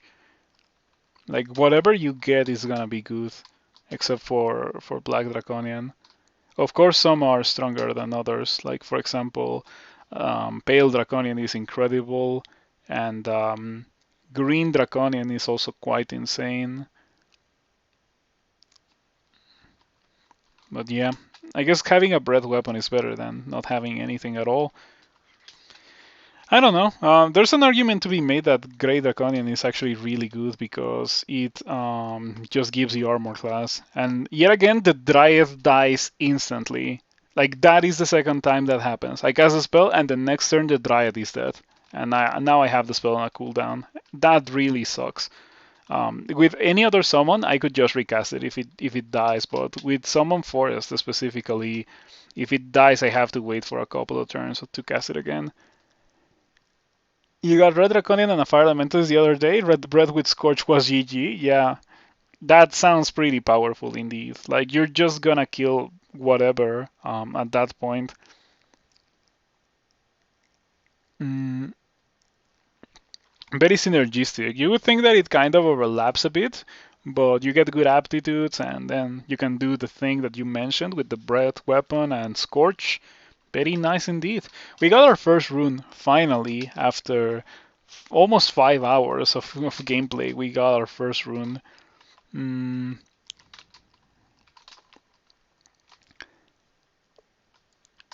and I still haven't found a scroll of amnesia or a fifth scroll of Fogu, so I can enter the treasure trove. I wonder if I can do elf. Let's see. I have resistance to electricity and resistance to fire. I feel like no. I feel like I can't, and here's why. My main source of damage is like summonings and stuff, and everyone there summons and therefore has abjuration. So I feel like I would just summon a Cactus Giant or something and it would immediately go away. Kind of like the Summon Forest experience applies to all of my summons. So maybe I should stay away from Elf on this playthrough. Um, Swamp? Maybe I can do Bolts. Let's go to Bolt 1. Let's see how that goes. If it gets too fishy, I can always bail. Um,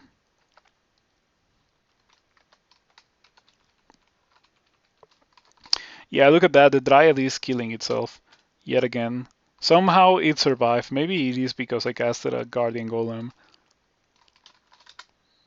But yeah, they really like to kill themselves. Unlike, or like, I mean, they should work like Orb Spiders do, like trying to stay away from the enemy instead of just rushing towards the enemy and immediately dying.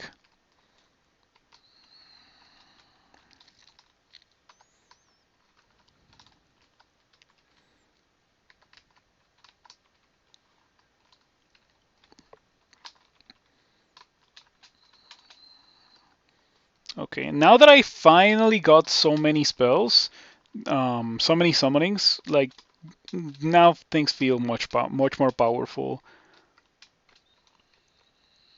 I feel like the power level of my fights increased quite a lot, and now I don't have to rely only on like Scorch and Sticky Flame, and I can do many other things, including Summon Forest when it does work.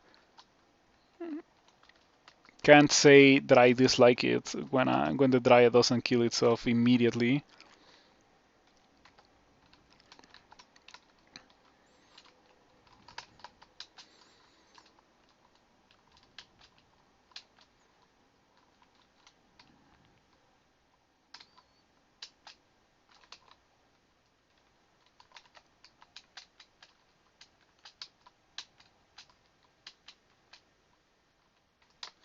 Let me put Sticky Flame on this Bolt Sentinel.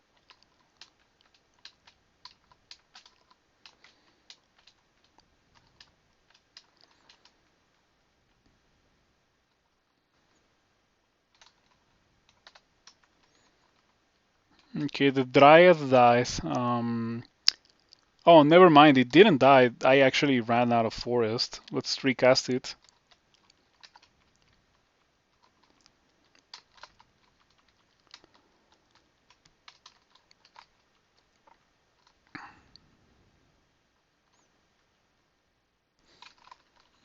I'm not too much of a fan of my Cactus Giant being all the way over there.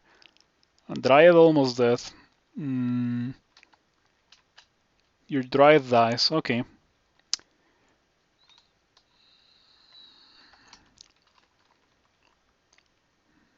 Maybe I should have immediately gotten away because I was marked after all. Instead of trying to fight, I should have left. Even though I do think that we were having a good fight. It's just that I ran out of mana, the Dryad died, and now I still have to deal with a million monsters without having immolation. With a single scroll of immolation, I feel like I could still do it. Maybe I still can by like deal 4 destruction or deal 4 summoning or something.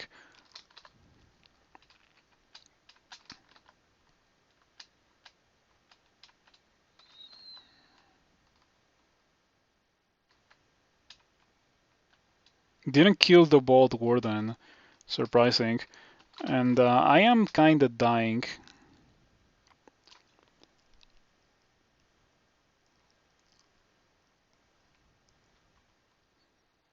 Hmm.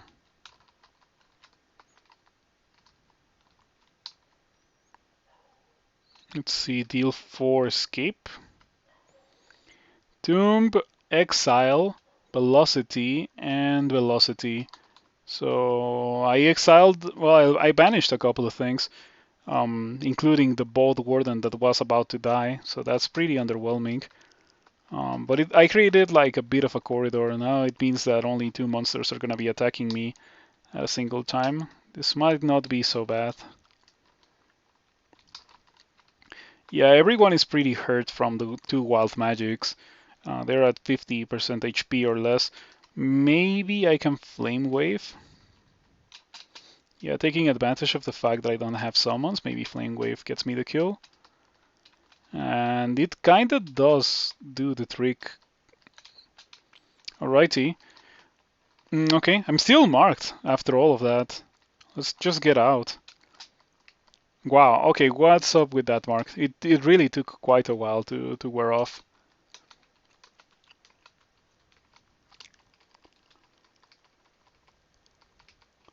I really wanted to finish this character today, but I don't think it's gonna be the case. I'm gonna still continue playing the character tonight. I don't have any plans to finish playing just yet, but yeah, I thought it was gonna be much faster than it has been. Hmm, gonna need like 15, maybe even 16 translocations to be able to cast Eldritch Tentacle. Same goes for summoning. But I'm not gonna turn on summonings until I have 15 translocations.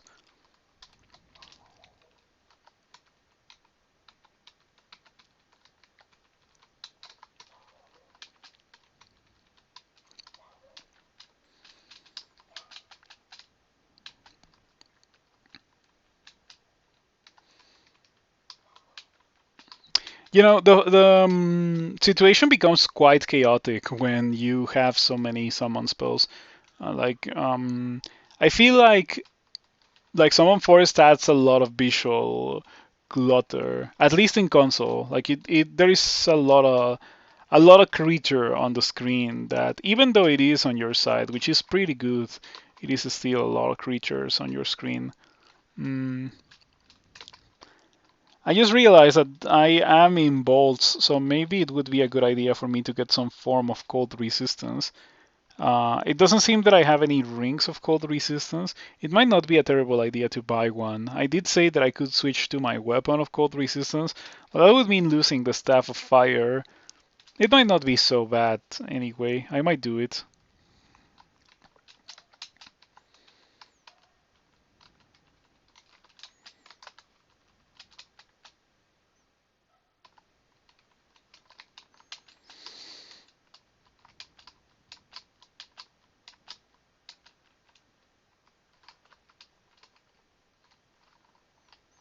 Better run towards the Thunderhawk to prevent it from casting spells at me. Uh, yeah, Thunderhawks have this thing that call down lightning that they can only use if I am far away from them. Like as you can see, if I am within the range of a polearm, it cannot do call down lightning against me. So they are dangerous enemies, but only if you let them hang around on the back end, like on the back row, um, behind a bunch of bolt guards and stuff like that. If you can avoid that, then they are okay. I don't want to have anything to do with golems. Golems are pretty dangerous. Hmm. Oh, nothing. It's only a ghost and a Tengu Reaver. It doesn't even have anything good. It has a buckler of positive energy. Okay, I am not going to open that. Yeah, this guy has 231 HP, like 45 armor class or whatever it is, 40 something armor class. Good evasion, amazing willpower. It is immune to fire. Yeah, we cannot deal with that guy, so let's not even attempt to do so.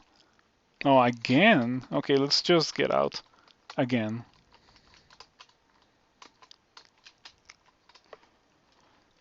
Mm.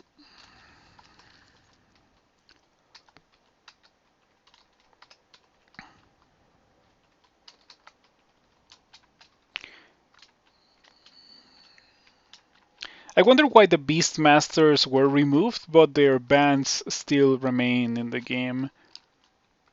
I'm gonna have to read that comic, the one where Beastmasters were removed from the game.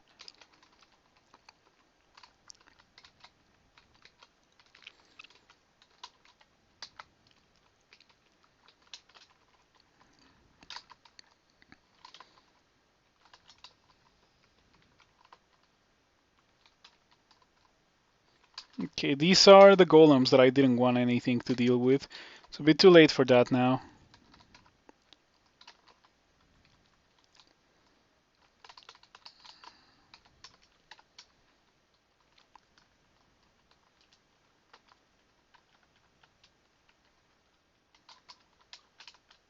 Hopefully my summons get rid of them. Ouch.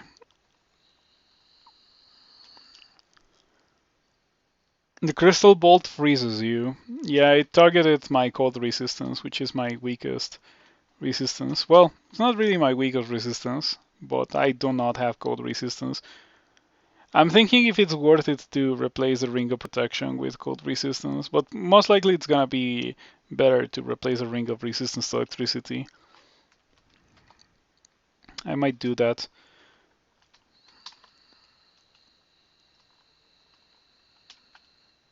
Ouch. Okay, that's fine because we killed the crystal golem, or the crystal guardian. I think that's what it's called. Um, let's go buy that ring of cold resistance.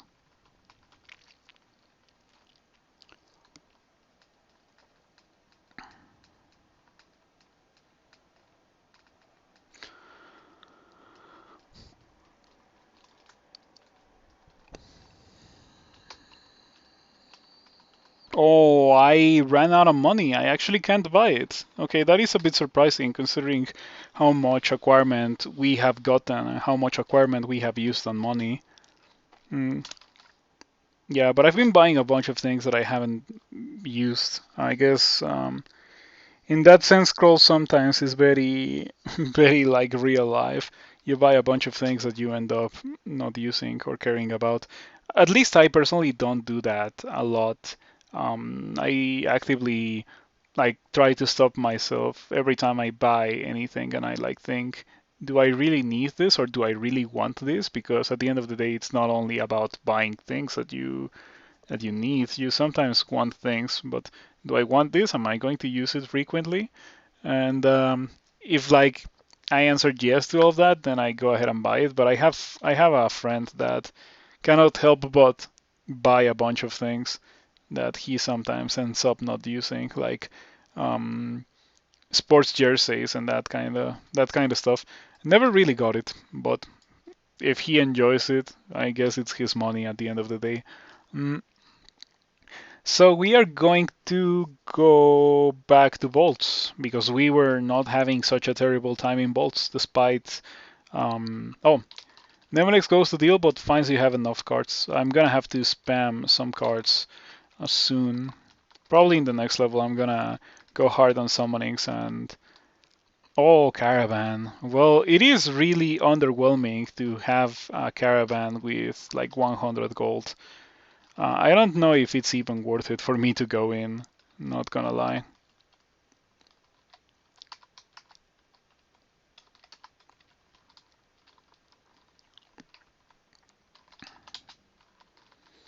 Yeah, even though I already saw the Caravan, I think I'm gonna wait and try to clear the rest of the level.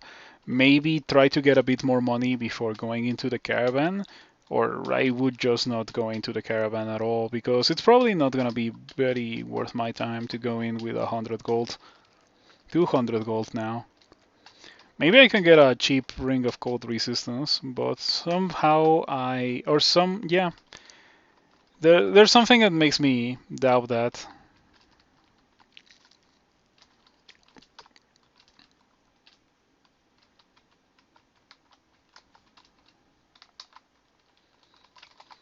Okay, how far away am I from Manning Gateway? Well, I guess I can't cast it. What about Summon Hydra?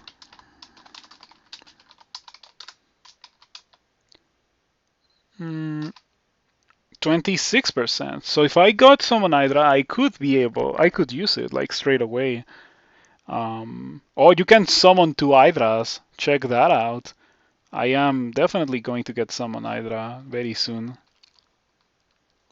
I didn't know that Summon Hydra let you have two of those. I wonder why it is that specifically two of Summon Hydra.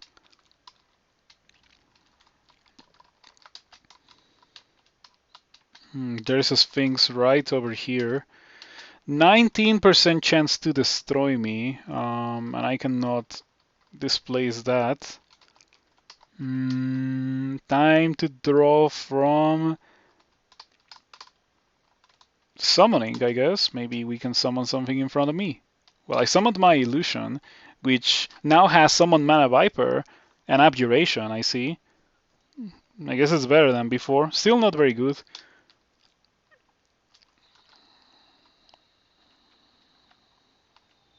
Did I get paralyzed? No, it's just that a bunch of things happened during the same turn. Okay, at this point I'm starting to get a bit nervous. I'm gonna use deal for summoning.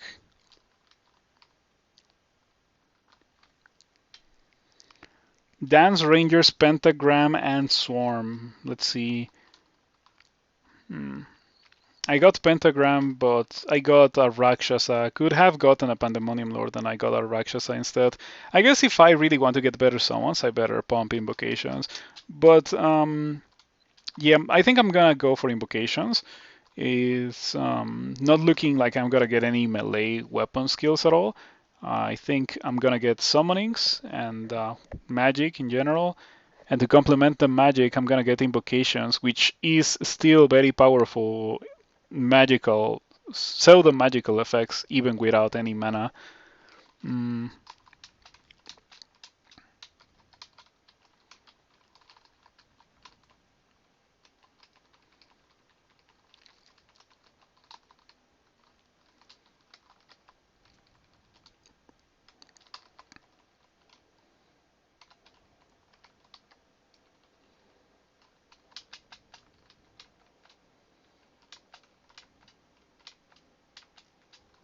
okay. I wish the forest from Summon Forest gave some kind of buff to your guys. Do I still have that? Okay, it is still there. Might as well go in now. How much money do I have? 242. I hope that I will be able to buy something. Look at that damage. That was quite a lot of damage. Mm, the Hood of the Assassin. It's not too much to my liking. Even though I could definitely use the dagger-like stabbing on any weapon. In fact, the more I think about it, the more that would have been a beautiful buy for my character. Yeah, because I have malevolent magic. I'm paralyzing things, so I could just get, I don't know, a demon whip, which. Oh, a demon trident. I actually can get a demon trident off the floor. There is one in Orc that I haven't gotten yet, and I can fully enchant it. So, yeah, dagger-like stabbings with a demon trident sound pretty fantastic, especially when you're paralyzing things with malevolent magic very frequently. But I don't have access to it, unfortunately. Mm. Oh man, the cloak of willpower. Man, this is making me sad. Like the cloak of willpower, the salamander hide, the hood of the assassin. If we had kept our money, we would have been able to buy so many good things.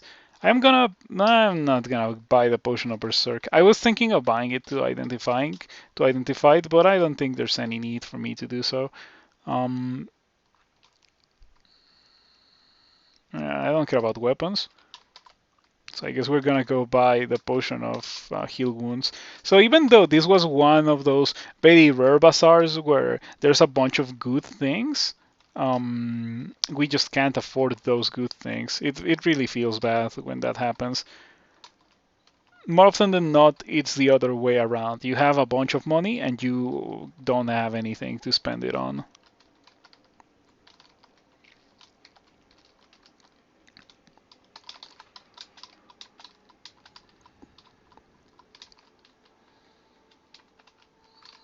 Hmm.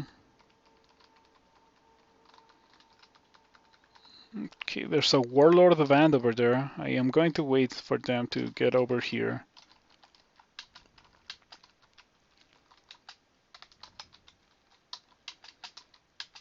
Ouch. Oh, I got hit for like 51? Okay, that is a lot. And it was by the warlord, the mighty warlord. I guess it makes sense.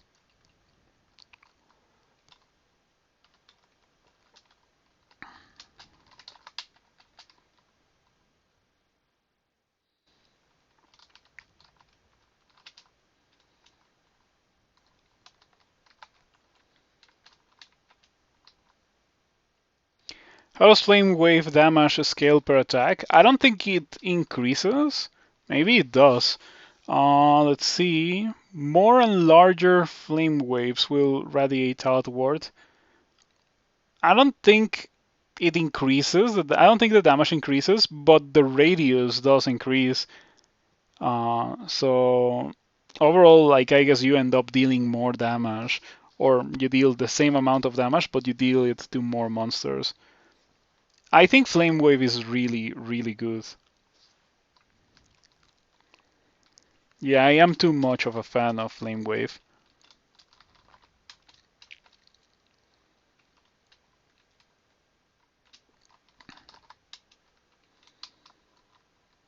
Okay, that went well, kind of.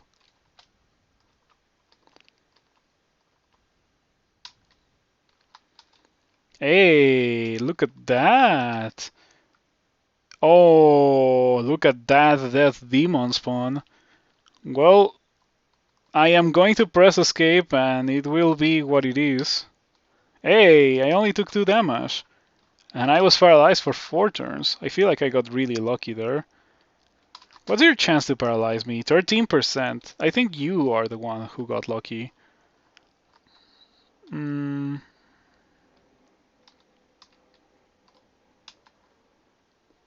That is convenient. Not that we needed it, but I'm not gonna complain about it.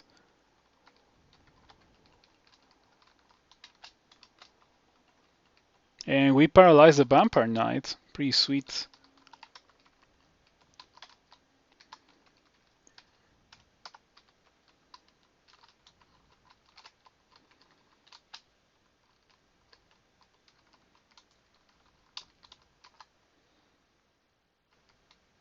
Well, that is a bit of an issue. Maybe I shouldn't have done that. I think the deck of escape needs a bit of a rework. Don't misunderstand me. Like, I like the current iteration of Nemelex a lot, but at the very least, the deck of escape shouldn't be called the escape. Like, for example, right now, it literally prevented me from escaping, and I guess it's not something that you should use proactively, but I don't know.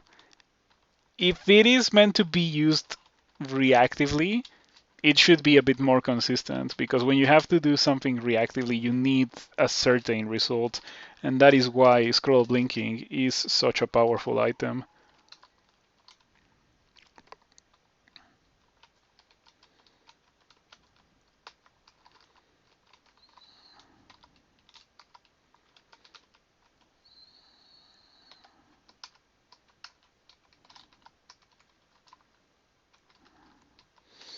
Okay, that is scary. I don't want to have anything to deal with that. Let's see if we can escape. Wait, I think we can.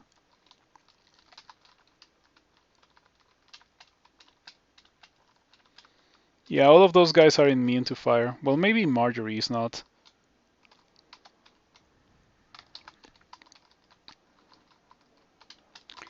What do you have today, Marjorie? Fire skills.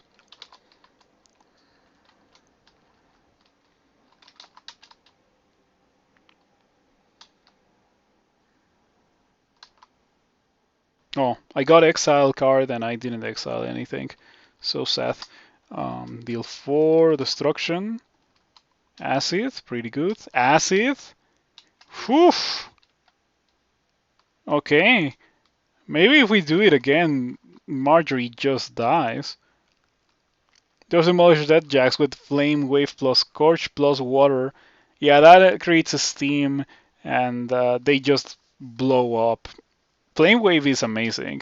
Flame wave is what Fire Elemental is needed after the removal of Conjure Flame. Well, Flame wave and Scorch.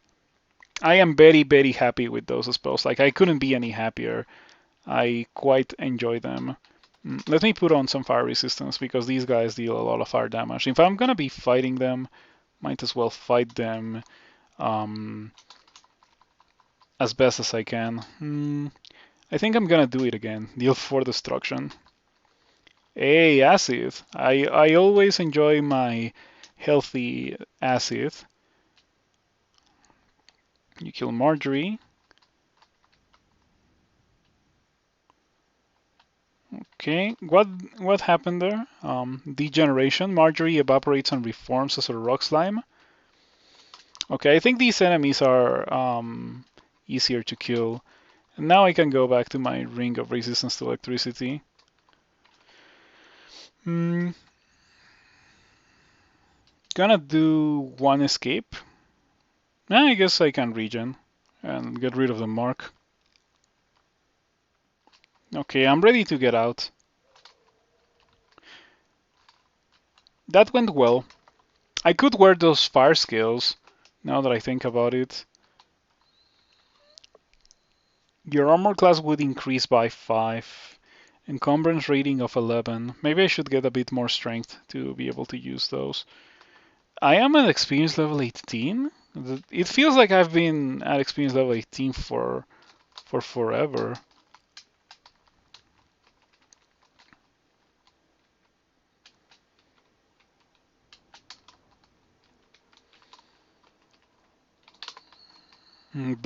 Bloodstained scale mail. I am mildly interested in that.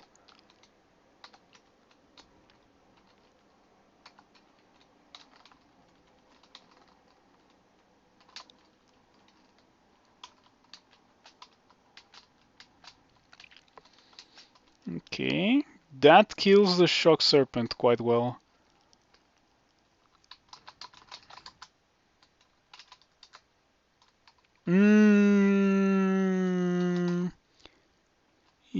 It's not terrible, and it does increase my armor class by 5. What is more valuable? Probably willpower, because I already got paralyzed by something, even if it was a lucky roll. I just don't want a lucky roll to happen, to get paralyzed for like 7 turns and to die from full HP. It does mess with my spells really bad. I feel like I need to get more strength, maybe more armor as well. Yeah, I think for now I'm gonna stick to those, or to this body armor so I can cast my level 5s and level 6s.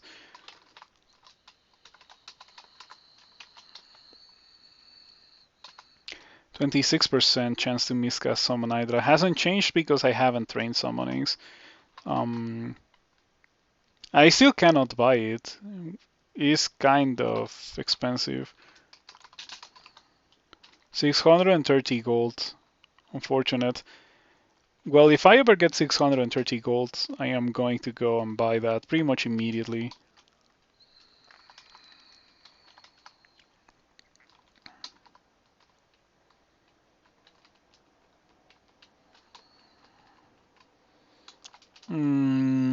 Are there a bunch of books in there?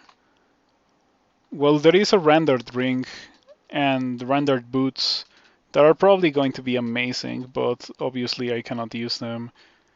Yep, but it is two ancient leeches and two leeches on a character that I think of as pretty weak for this stage of the game, so I'm not gonna mess around with that.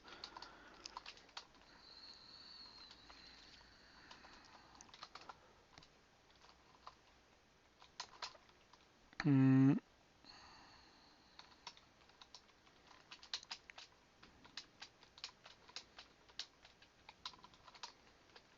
that went well. I think when you have other summonings to complement Summon Forest, it can be a pretty good tool, especially if you cast it in a good arena like this one.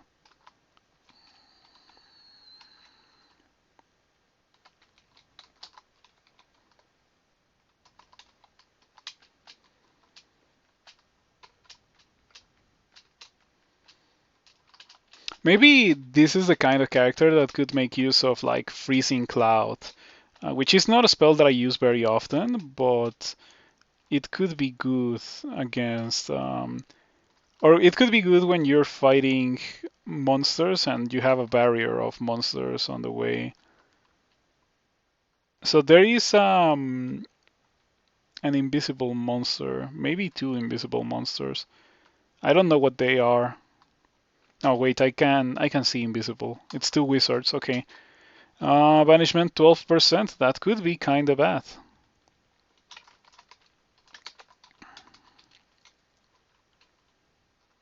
Well, now that I know that it's two wizards,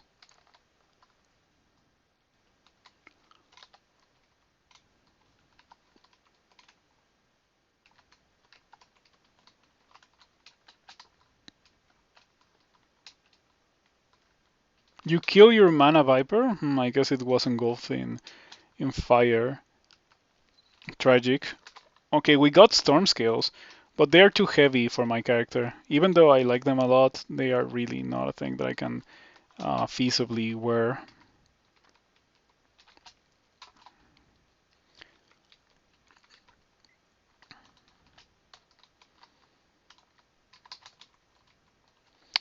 And I guess I still haven't found Amnesia.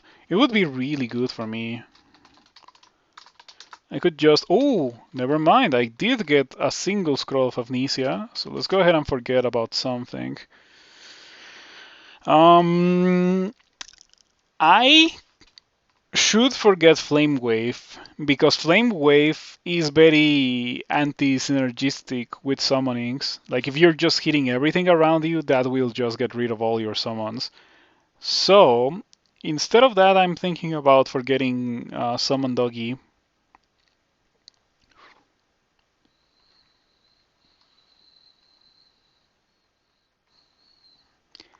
Yeah, let's do that. Now I can learn Malin Gateway. We're a bit far away from Malin Gateway. It is 52% chance to miscast, so not quite there just yet. Summon Hydra I can kinda cast, but I don't have the money to buy the book, so I'm just gonna have to wait for a bit. Mm, mm, mm, mm, mm, mm, mm. Back to bolt we go.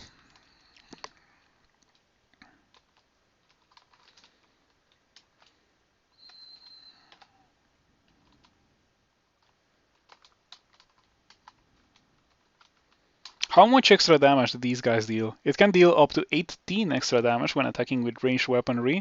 Well, that explains why Yaktar captains always deal crazy high damage when they are attacking you with a crossbow.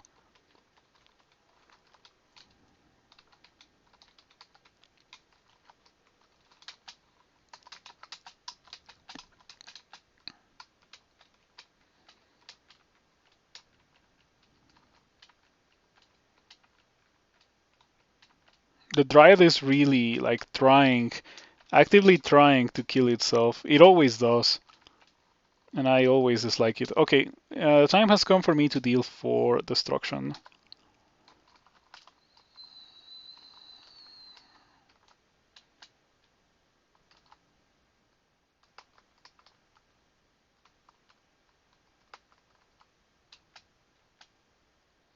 Despite all of that, I think I only killed 1 monster. Everything else is like almost dead, but still. I'm gonna do destruction.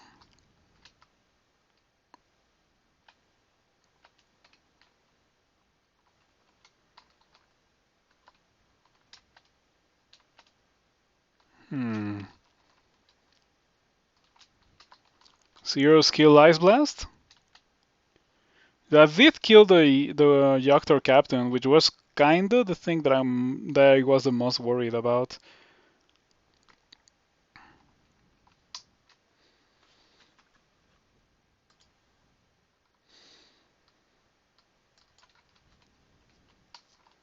Hmm. Okay, kind of convenient. Really convenient. Excellent. I feel like I regained a bunch of HP. And I didn't forget about Flame Wave, so I can do this right now. And I can finish up with Irradiate, because I do have access to Irradiate.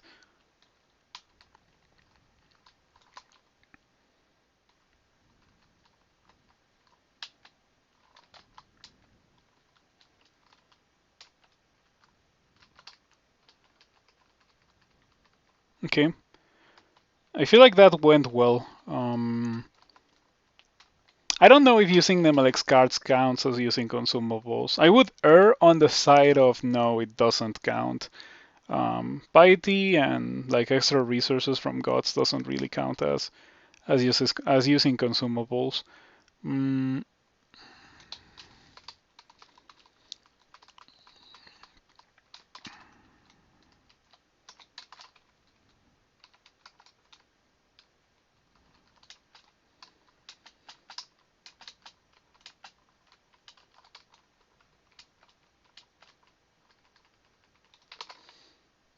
Mm, I got enough money to buy the Ring of Protection from Colt, but I think it's not a terrible idea to wait for Summon Hydra. I feel like Summon Hydra is gonna be a big upgrade.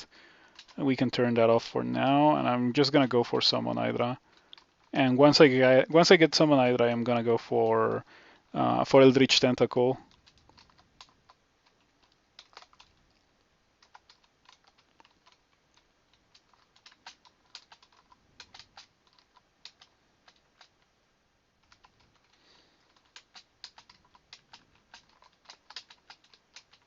Ouch.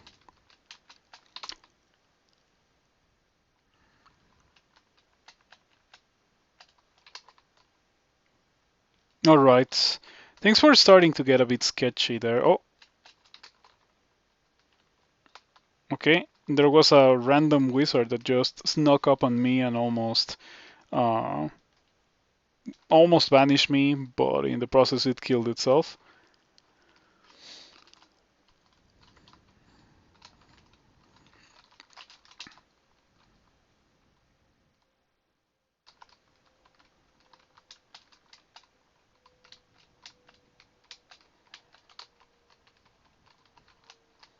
Maybe I should make a single macro that casts all my summonings. Now there is obviously danger associated with that. Like you have to be sure that even if you stay unattended for a couple of turns, therefore paralyzed, you're not gonna die, and there's no guarantee for that to happen pretty much ever. So yeah, whenever you're making a macro that makes more than one action, be very sure that you actually want to do that, and don't typo into it. Otherwise, you're probably going to end up dead and very annoyed.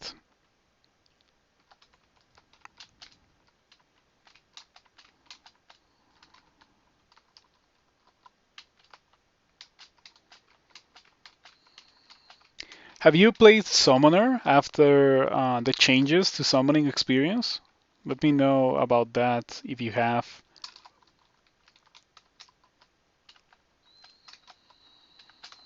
Yeah, I'm just gonna irradiate until I kill the leech, even if I get yellow contamination, which fortunately we do not get. We came really close to getting yellow contamination. I casted irradiate with gray contamination once, and that is when you're at gray contamination and you do something that contaminates you further, there is no guarantee that you're not gonna be at yellow contamination. Think of it as like a yellow light when you're like driving. It is kind of a warning that hey, you should probably stop. I mean, if you don't stop, bad things will likely happen. Fortunately, I guess in crawl you do not suffer a horrific accident if no, you do suffer a horrific accident if you keep going, even if the game is warning you. So I guess it is a pretty apt comparison now that I think about it.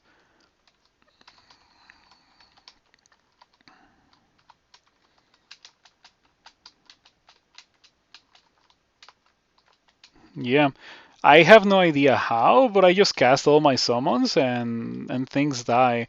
So maybe this is gonna sound outlandish coming from me, but maybe this like playing a summoner now that summons give you the full amount of experience, maybe it's not so bad for a new player.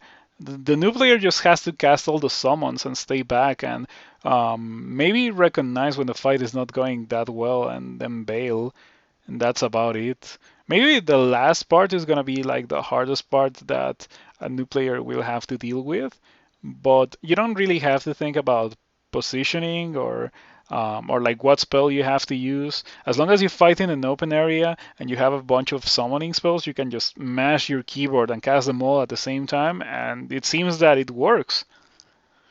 Yeah, okay. I still don't think this properly accurately reflects what Crawl is about, so I would personally not recommend it to a new player, but I can kind of see how or why a new player could maybe get away with playing this. Mm,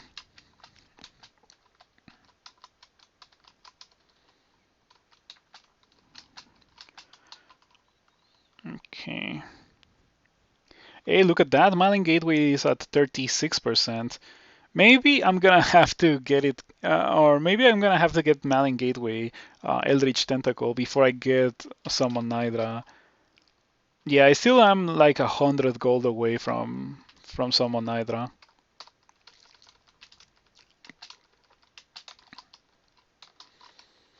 Irradiate plus Malevolent Magic is such a powerful combo because it leaves you very close to the monster. The monster is paralyzed and it has less armor class. It is like begging to get stabbed and nuked away from existence. Um, but yeah, this is not that kind of character. I ended up not going for a dagger. At this point, it would be a very low investment to like. It wouldn't really be very expensive to get a dagger and to get stabbing, but I feel like I want to stick with what I'm currently doing, so I'm not gonna do that. Mm,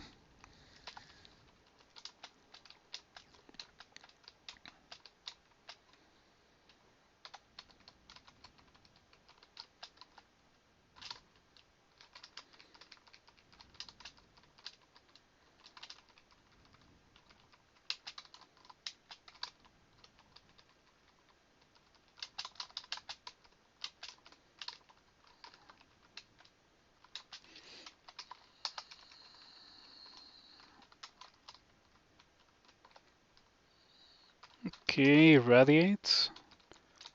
I feel like that went well. I'm starting to feel powerful again. Like at the start of the game, I felt powerful, and then we very quickly fell into a point of the game where I was feeling super weak. But now that I got like more summoning spells, I feel a bit more powerful again. Especially because even without the summons, I still have Flame Wave and Irradiate to like kind of hold my own. Like I can just kill things with Irradiate pretty good, as long as I am in the correct setup to cast Irradiate. That is. Um, I'm gonna do a bit of this and a bit of this and this and this, and eventually, apart from that, we are also gonna be casting a couple of Summon Hydras and an Eldritch Tentacle, and it's gonna be really good.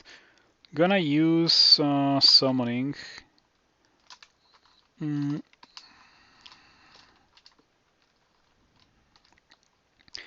Ooh, I got a Shock Serpent as part of Summoning, pretty nice. And we got a very high level thing.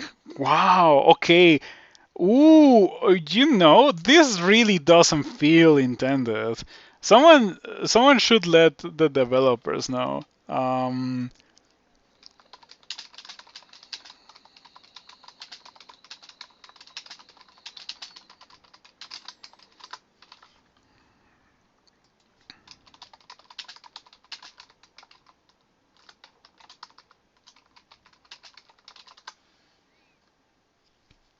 Yeah, this seems too powerful. So obviously it is post buff Iron Golem.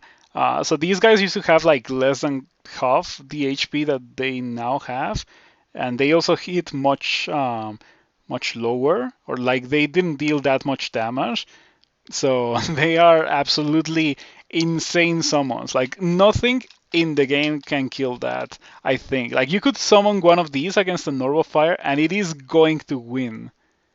It is going to win the fight against a normal fire because it is immune to fire and immune to magic. So it cannot take any amount of damage whatsoever from a normal fire. I guess it's like an Eldritch Tentacle in a sense, because Eldritch Tentacles are also the same. Like they destroy orbs of fire, and I just killed that wizard with 3 casts of a level 2 spell. Maybe Scorch is too powerful. I don't know. Scorch seems really good. I don't think it should get nerfed, but I can definitely see it being too powerful. File of Floods on the Convoker. Oh, too late. Mm,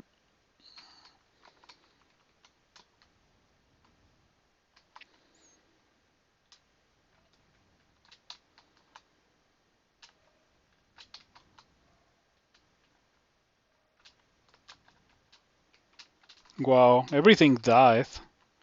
Very nice.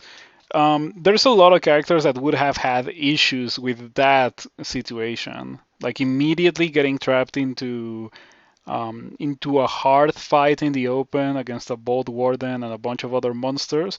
This character steamrolled through the fight. Yeah, I don't think I was in a lot of danger. I did use a couple of cards of escape, but I didn't really get anything relevant. Um,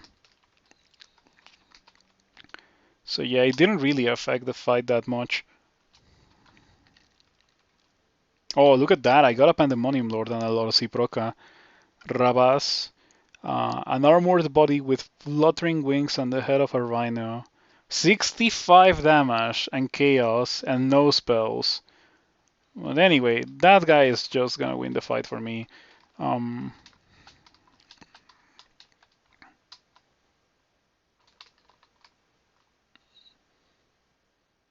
did it ever hit the Bolt Warden? Rabas hits the Bolt Warden, but it did hit the Bolt Warden for like very little damage.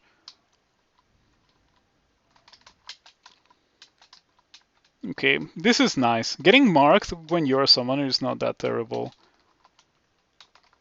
That's a dangerous mindset to have. That's the kind of thing that gets you killed.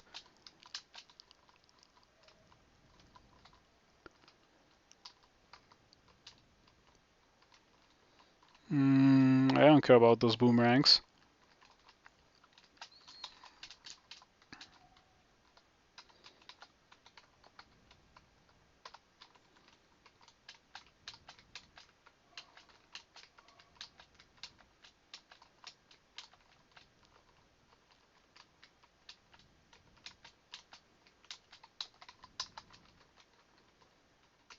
Okay, yeah. I am glad that I decided not to Amnesia Flame Wave, because if I had done that, I would have been forced to kite enemies into an open area every time I had to fight them. Like, for example, this Thunderhawk, I would have had to kite the Thunderhawk towards here, as opposed to just like flame waving or irradiating, admittedly. Um, 17%. I don't want that to happen. We are gonna use summoning. And the thing is that I'm using cards with Nemelex instead of just summoning something myself, because cards with Nemelex can sometimes give me more than one monster, and my summons don't give me more than one monster. By the way, monster summon Mana Viper summons more Mana Vipers. Okay, my illusion can sustain at most 3 creatures summoned by this spell. There definitely is a fair amount of disparity between players and monsters. I guess it's understandable. Mm.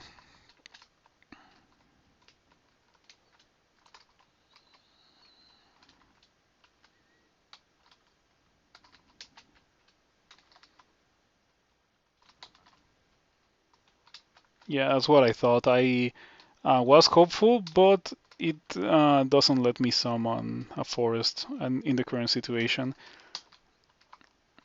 Sweet. When the exile card works, it works. Like it really does do its thing. Um, okay, did I see Toxic Radiance? Oh, never mind. For a second, I thought that maybe I had Toxic Radiance. And Summon Hydra plus Toxic Radiance plus Ignite Poison would be really good, but I am missing 2 of those 3 things. Um, but anyway, Malin Gateway, 22%. Okay, I'm gonna learn it. Not gonna cast it until I can reliably cast it, because it really is like a bad spell to miscast. Yeah, talking about bad spells to miscast. Summoning miscasts are really nasty for the summoner, much more than miscasts in other schools, I think.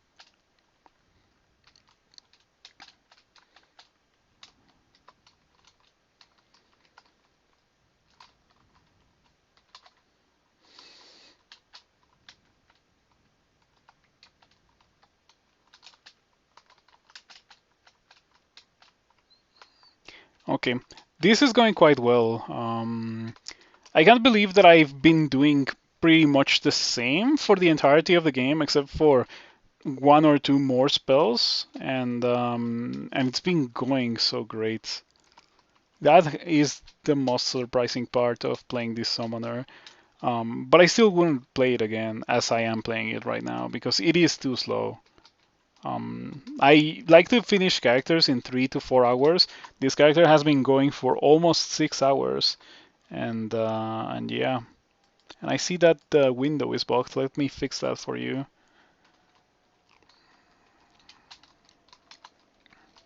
Yeah, it's been going for 6 hours and it only has 1 rune, so that is not good at all.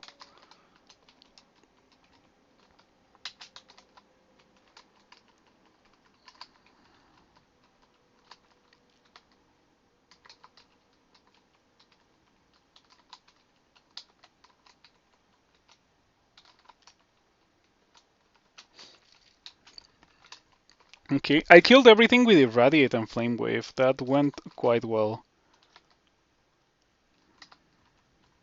I got paralyzed for 6 turns, and the Sphinx almost died. That's why I didn't like worry too much about getting paralyzed because I was the Sphinx was alone and I had a bunch of summons.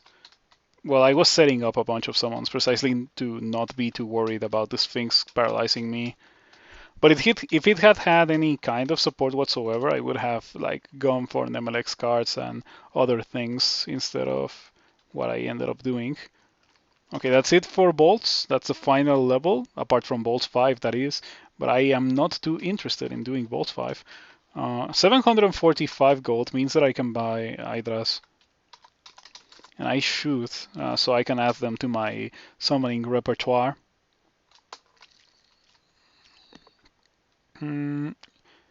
It is this one. Maybe next on our list is gonna be the Book of the Dragon. What does the Book of Power have nowadays? Man, it is such a shame. This book used to have haste back in the day, and then it stopped having haste, and I started thinking of it as the Book of Deflect Missiles. Did it have Deflect Missiles? No, this book, I don't think this book ever had haste, but it did have like good spells. Um, and little by little, those spells were removed from this book, and now it has Iron Shot, I guess. I guess Servitor could be interesting with this character. Like Servitor, and I could also learn Ball Lightning. I have access to it. Can't quite cast it well, 80% chance to miscast, but I've heard that Servitor with Ball Lightning is a pretty incredible experience for the caster. A shocking experience, some say. Mm, well, I have 9 spell levels left. I thought that I had learned Malin Gateway. Maybe I got interrupted. But yeah, I'm gonna keep training that until 15 so I can cast Malin Gateway. Um, and let's see, I already have Summon Hydra. It is at 11%. Gonna have to train a bit of shields. Actually, it might not be a terrible idea for me to remove all the penalty from the shield. That's probably what's messing up my spell casting. Not that noticeable in the lower level spells, but these are level 7s. So it's probably like any bit counts to make a level 7 castable. Um,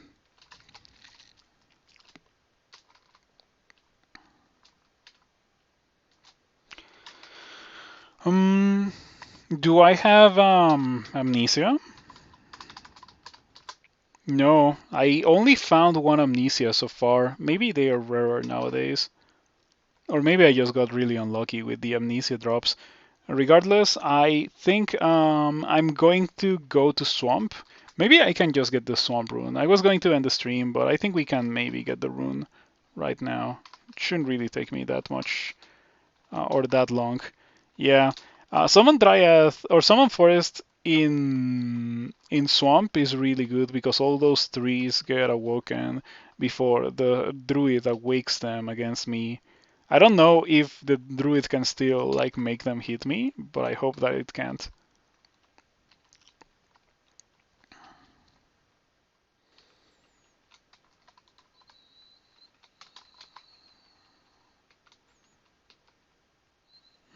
Okay. Yeah, this fight seems to be going well in my favor. I think if I was not a summoner, this would be really scary.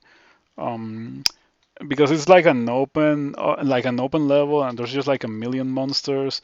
But thanks to being a summoner, things went much well for me, or much better for me. Gonna rest to, or gonna try to rest to full HP here, to full mana rather. There's no need for me to bail. Yeah, I still have summons. +7 Bardiche of Pain. Well,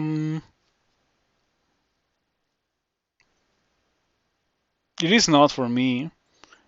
I'm thinking if there's any character that would like to use that. Probably not. Well, maybe if you need the willpower, or if it's convenient for you to have the willpower on a weapon, maybe you would like to use that. Um, but yeah, talking about that, I am going to be playing a two-handed weapon character next. Maybe this is going to be a streak full of things that I don't frequently do.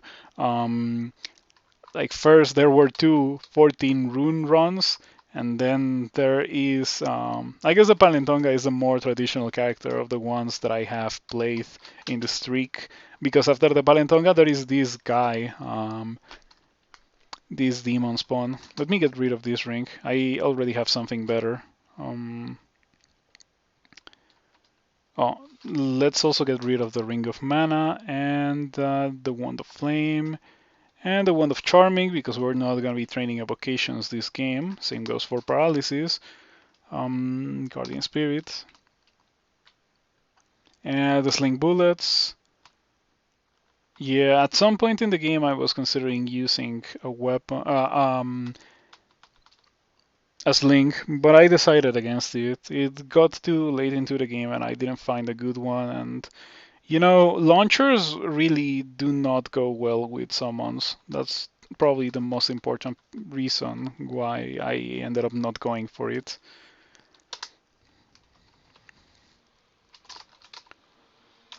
It is a good thing that I ended up not buying that Ring of Protection from Colt, but I do have to say that it would have been a good thing to have for bolts 1 through 4. Yeah, those Frostheart guys deal so much damage.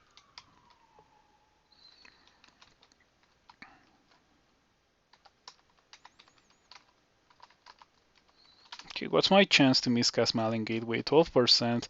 Should I? I shouldn't, but I'm still gonna do it. So where is a portal to somewhere? I actually don't see it.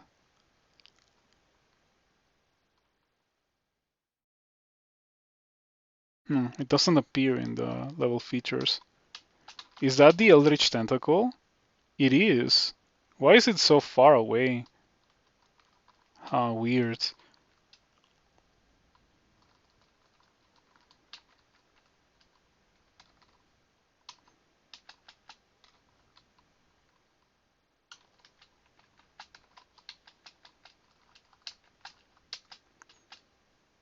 Your magic grows more menacing. Um, okay, it is level 2 of that mutation. Because if it was level 3, it would say spells and abilities you cast. Or not spells and abilities, spells and wands that you use. And it doesn't say that just yet, so... regardless, I don't need to know that to actually know that it's level 2, because I can just do this. No, not that. This. This tells you. Demonic Magic 2. Does Ignite Blood only have 2 levels now? Maybe. I still think that I have yet to see the real good mutation, like the tier 3 mutation. You get like a body slot, scales, level 1, level 2, and level 3 or something like that. Maybe Demonic Magic is my level 2 and my level 1 is Ignite Blood. What is the level 3? I think that's how it works. Don't quote me on that. Like, I don't know for real. And it is intentionally obscure. So it's very hard to know something certainly when it comes to this game.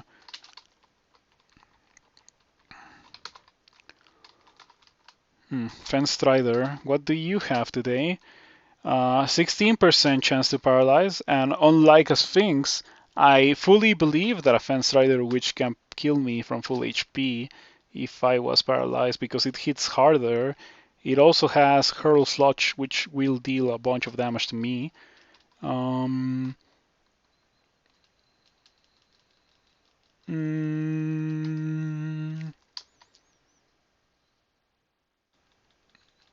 Summoning? No, Destruction. Yeah, I'm just gonna use Destruction because I have a bunch of Destruction. Ooh, that's a second Fenstrider. Yeah, if I am paralyzed and if there's like one more of those, things can get pretty bad. Okay. Shoutouts to... Oh, there were 3 Fenstrider Witches. That is like that is totally an evil bolt, by the way. No, it's probably not. It's probably just random generation. I just thought that since there was like a very obvious pathway and no way to get in other than this pathway, maybe it would be an evil bolt. What is that? Portal? An empty arc of ancient stone. Yeah, this is obviously a bolt. Fenstrider Witch Hut or something along those lines.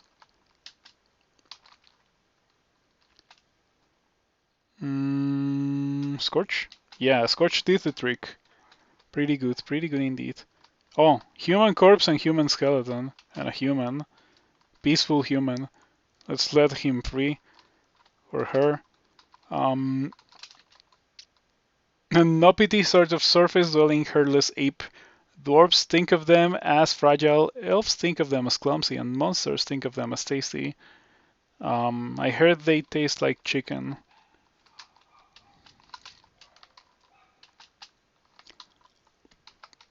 Okay, Eldritch Tentacle. Shoot me. Why? Oh, I see. Because you got killed by Ignis. Spider? You stuck with Ignis for quite a while. Yeah, I usually abandon Ignis by the time I'm done with Lair. So I do like Orc and D15 with Ignis Wrath, and then by the time I have to do a room branch, I don't have Ignis Wrath anymore. But you can take that with a grain of salt because I've only won once in the Acolyte. You were using like 90% fire magic.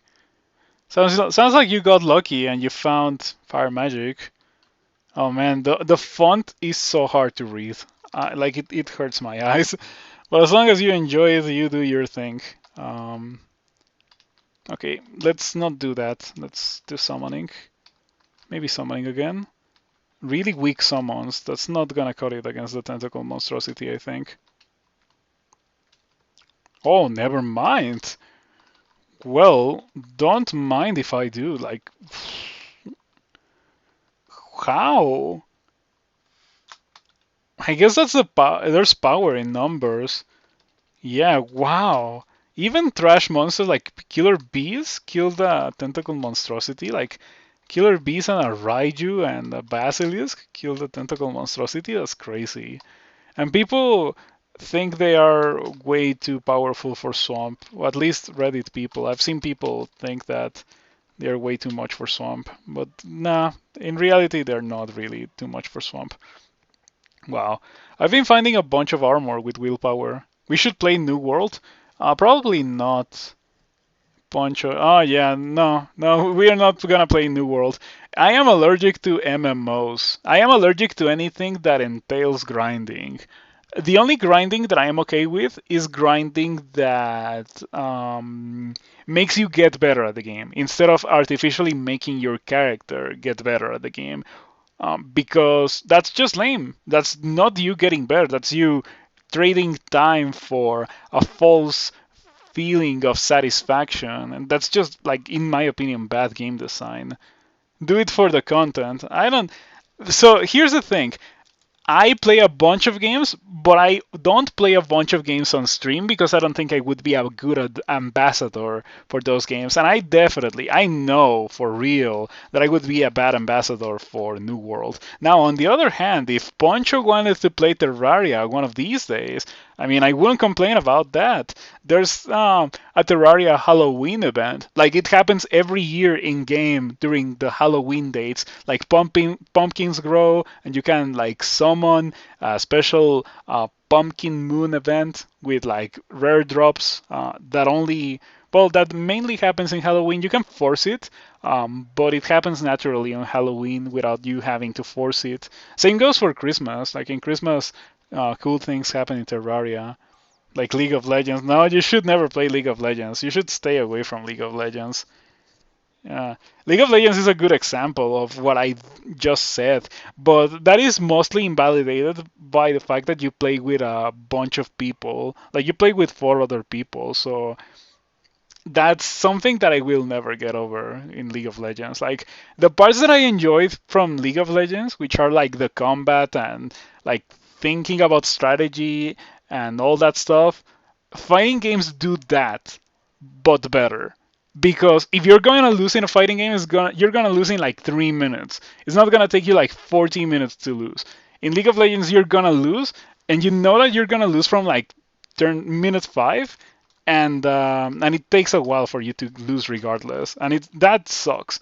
I will never get over that. Multiplayer crawl, 4 times enemy density. Have you ever heard about? I had a friend in the NetHack community called Rormage.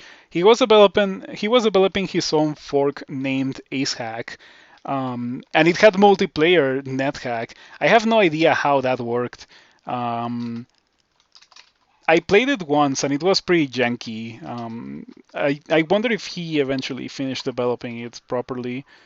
Okay, we got Mlioglotl. Mlioglotl immediately corrupts twice. Maybe it would be a good idea for me to teleport, but at the same time, the things that Mlioglotl summoned this time are really weak, and maybe I could just win the fight by summoning my own things. So I'm gonna give that a try. Let's also try Eldritch Tentacle. The dungeon shakes, a horrible noise fills the air, and a portal to some otherworldly place is opened. All the way over there. Did it get nerfed or something? Maybe it is not being placed too close to me, and maybe it is not being placed on shallow water, and that's why it spawns over there. So what I'm gonna do here is like just run towards my Eldritch Tentacle, and I'm gonna hug my friendly neighborhood Eldritch Tentacle. Um, Maybe have it fight Mlioglotl. By the way, why is Mlioglotl so damaged? What is going on here? Like, why? What happened there? Did it get smacked by the trees or something? Like, really hard? What dealt so much damage to Mlioglotl? Yeah, it seems that it was the branches. Okay, I would like it if you were to fight Mlioglotl, Mr. Eldritch Tentacle. Doesn't seem to be doing much. Oh, there it is. Your Eldritch Tentacle slaps Mlioglotl, and Mlioglotl is destroyed. That was really fast. Maybe I was too powerful for Mlioglotl, but if you were to encounter that guy in your first room branch before doing bolts, I can see that going really bad for you. Everyone has to move the amount of odds before they can take further action. That sounds disgusting. But yeah, I think the way that the multiplayer NetHack fork that my friend was developing worked was that the game synchronized every certain amount of turns. So like you did your thing and um, your partner did their thing, and eventually the games merged, and then the same thing happened again, and they merged again. That's kind of how it looked like to me from the very little that I can remember. That was like almost 10 years ago, so yeah, it's been a while. I cannot. Does it always get summoned far away, or what is going on? Um, doesn't say anything about spell power summoning it closer to you. Well, I might as well try to kill these guys on my own then. No, that was kind of underwhelming.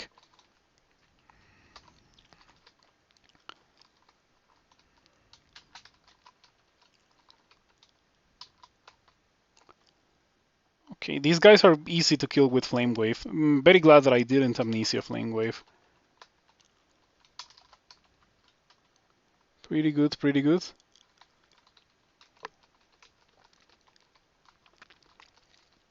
Ooh, 35. Oh, it hit me twice.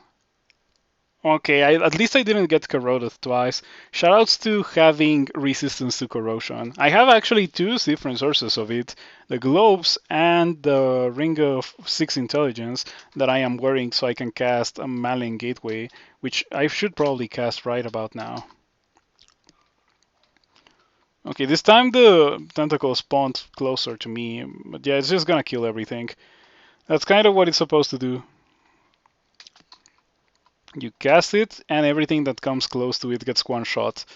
And eventually, you also run the risk of getting one shot. So, after a certain point, it might not be a terrible idea for you to bail on the tentacle. Flame Wave with Malevolent Magic doesn't seem bad at all.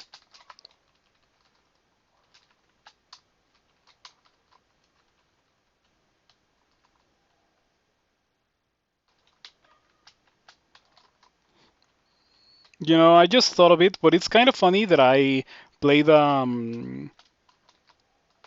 I played a Nokawaru character which bans allies, and now I'm playing like a very ally-centric character. Yeah, it's kind of funny. Mm. Okay, I'm very glad that it died because I was running out of mana, and I was also running out of contamination to cast Irradiate.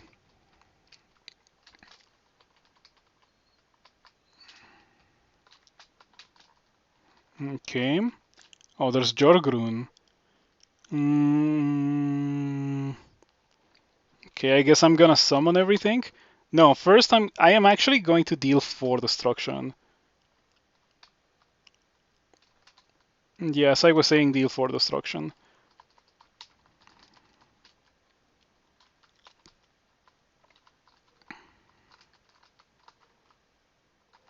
3 orbs?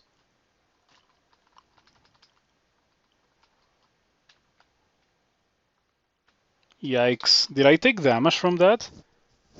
Because I got, yeah, look at that. The orb fizzles times 2, the orb fizzles times 4. That is so lame. I feel like deal 4 destruction can be really good or really bad. And this time it was pretty trash.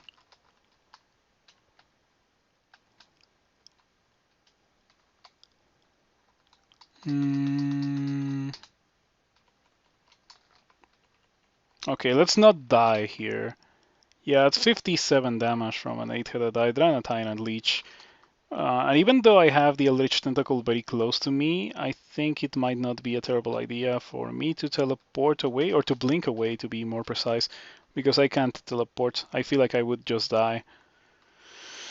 Maybe I shouldn't be fighting while marked. What marked me? Did I get marked during the fight and I just didn't realize? When did I get marked? Because I should have left as soon as I got marked. Yes. You set off the alarm and then the fight started. I completely oversaw that. Like or completely overlooked that. Like I didn't realize it. That's kind of bad. And anyway, blink to safety with my last scroll blinking, the second one that we have found in the entirety of the game. Draw summoning, draw escape. That's kind of decent. Well, it would have been if I had the chance to fully cover myself in walls. Escape. Okay, that is, I guess, better. It's not particularly good. Gonna summon a Cactus Giant. What I really want is Elixir.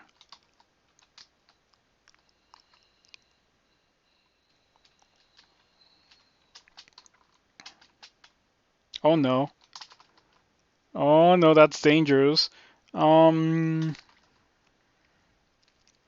yeah, it makes me uncomfortable. Oh no, I waited one turn. That was literally the worst possible play. So what do I do now to not die? Heal wounds? Yikes, this is really bad. The Hydra can definitely deal a bunch of damage. 8 times for 18 damage each, 41% chance to hit me, and I only have 18 armor class. Maybe I should use a potion of 3 to give myself a bunch of armor class. Yeah, there we go. That was the correct idea. That was a correct play, I think. I would like to believe that was a correct play. A gateway cannot be opened in this cramped space, I see. Oh.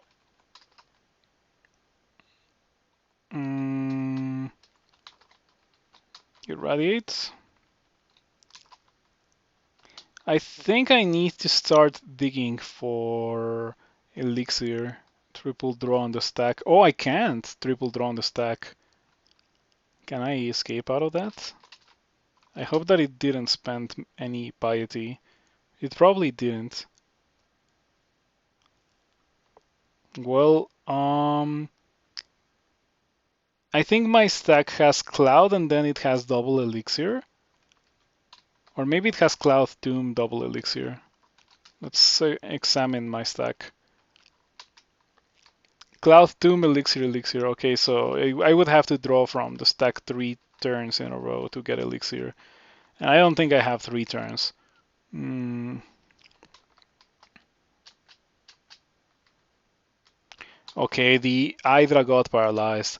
And we have Jorgrun, by the way, so there was not a guarantee that I could have healed fully with the Tomb card.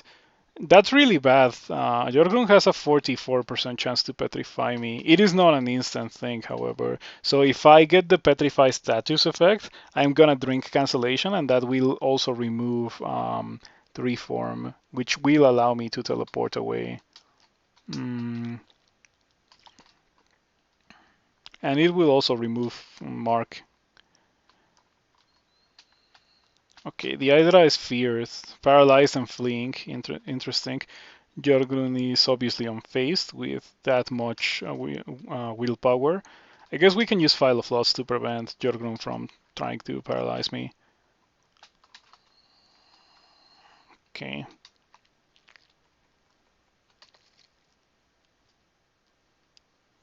Didn't I pick up Immolation? Come on, why am I not picking up Scrolls of Immolation? Why is it always off? I thought that I had fixed that in my RC file, but maybe I didn't. Anyway, you should always pick those up because they're really good. Like right now, I think Immolation would pretty much resolve all my issues. Like Immolation, and then I kill the Hydra with like Irradiate or something, and everything explodes. Mm, but alas, it is not something that I can do at the moment.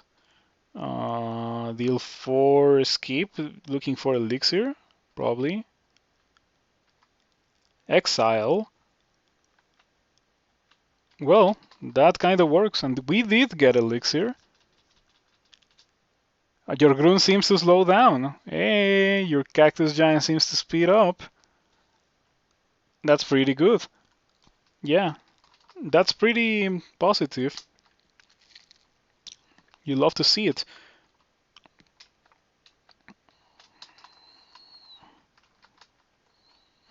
I cannot do it again, or I'm gonna get bad mutations. I also don't have the mana to do it again. Partially suppressed. Huh. I guess the armor class is not, or I guess the armor class is suppressed, but the HP is not. That makes sense to me.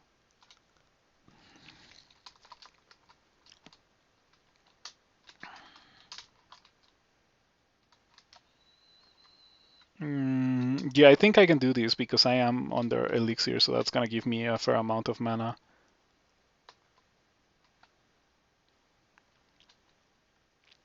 Okay, now I could do it again. It's gonna get rid of my fast Cactus Giant, so I'm gonna choose not to do it again and just like irradiate. Okay, no yellow contamination. I think we got rid of Jorgrun. Ooh, that was a close call, dude. That was Oh, look at the elixir. It's still going. I am almost back at full HP. Wow, that is crazy. It was so powerful. Man.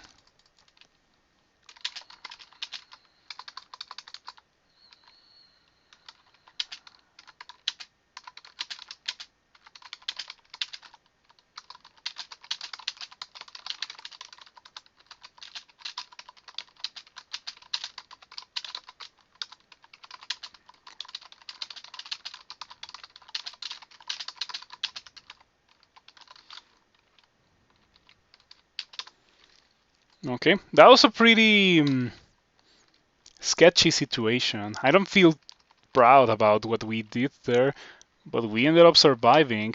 However, I did use my last, or rather, my only scroll of summoning, because it's not like we have gotten a lot of them this game. I got the one that I read identify, and I got the one that I just used, and that's it. Only 2 scrolls of blinking. Fortunately, the character has had things to do to save itself other than blinking. I guess that's part of the boons of being an MLX worshipper. Um, so now how are we going to get rid of this swamp dragon? I cannot quite displace the Cactus Giant. Oh, we are about to run out of tree form. It is fine. Like, I actually don't care about that. Oh, it killed my... You destroy your Cactus Giant. That is so lame. Okay.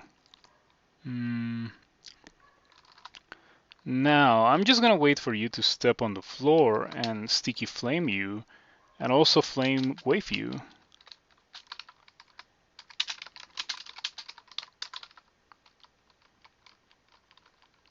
Yeah, that went fine. Yeah, could have been much worse, could have literally died. And since I didn't literally die, I think that's fine. Um,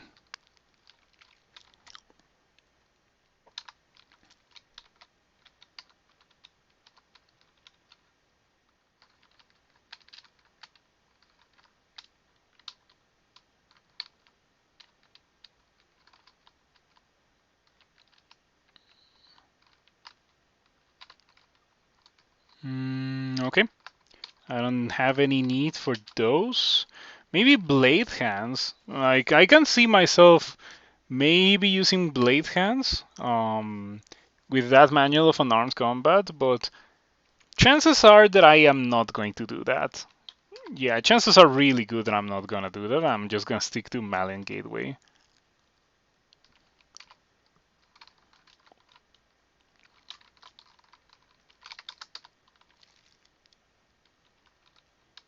Mm,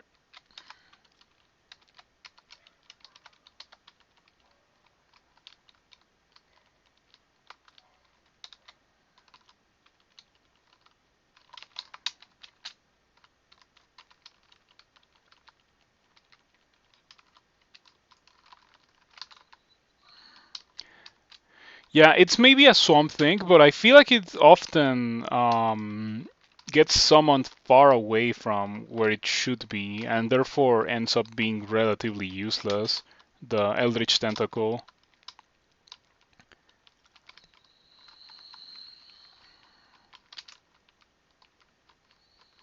Okay. Yeah, after that fight with Jorgrun, I don't think this can be harder than that. Okay, I need to make it to the stairs, like right now. Everyone, like all these Spriggans have a million willpower, they're Spriggans, so making it to the stairs is not a real thing that can happen. Okay, I guess that's fine. That will certainly outlast the mark. Oh, okay.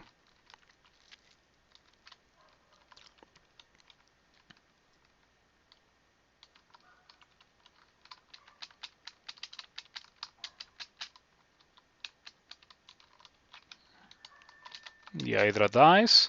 Or not the Hydra, the Dryad. Similar names, Hydra, Dryad. They really like to kill themselves. They do so very often. I took a lot of damage. This is not going well. Mm,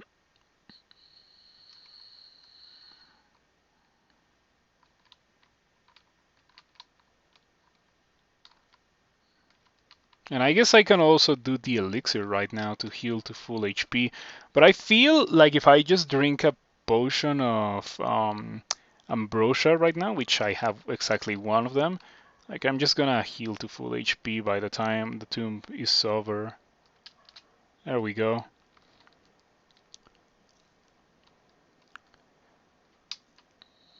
Okay. I think I don't need to do anything else. I'm just gonna wait until I get back a bunch of cards because I've been using a lot of them. Yeah, I have 3 escape. So yeah. At least now on my stack I have double elixir in a row. That's pretty good. Mm,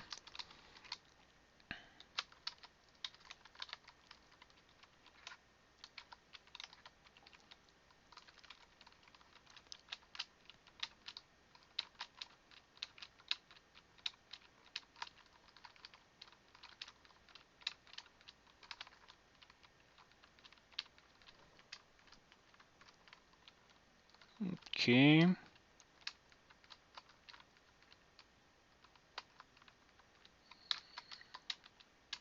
Oh, this is like the abyss ending of Swamp, isn't it? Because normally Swamp doesn't play thrashing horrors.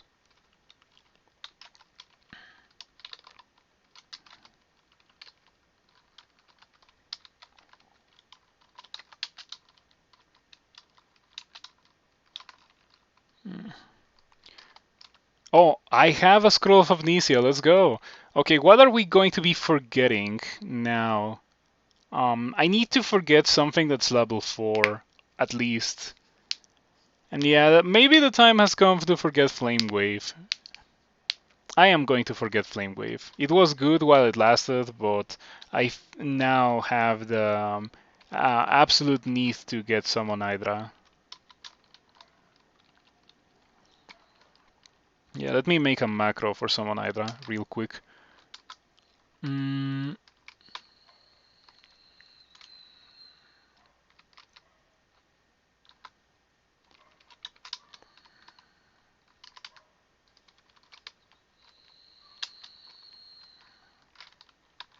Okay, let's give it a test run.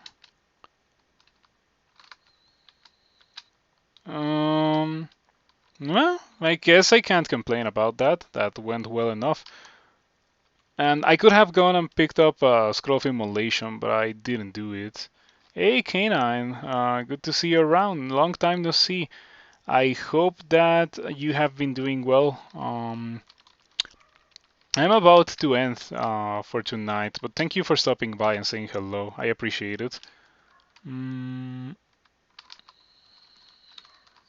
Yeah, I'm playing something that I would not normally play. I am playing a Demon Spawn Summoner that is actually summoning things. I know, it's very shocking, but that's what we are doing today and yesterday, and quite probably on Monday as well.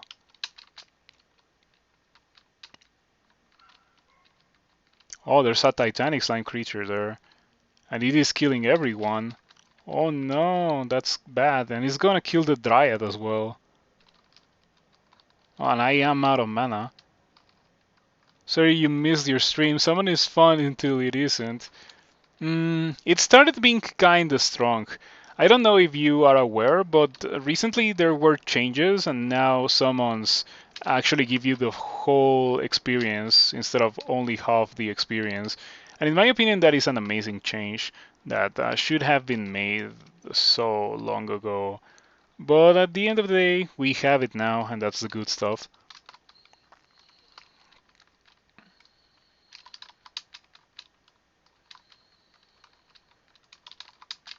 Okay. Maybe I should have gotten Summon Hydra way earlier.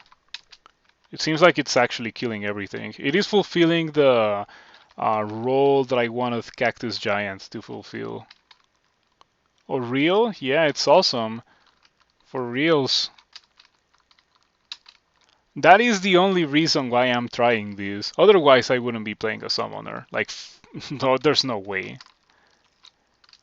And after this character, whether it wins or loses, I am going to be playing a two-handed weapon character to try the changes to experience levels going very high. Now they're significantly cheaper than they were before. Um, Theoretically to buff weapons because the spells were really good even though they were really expensive to get.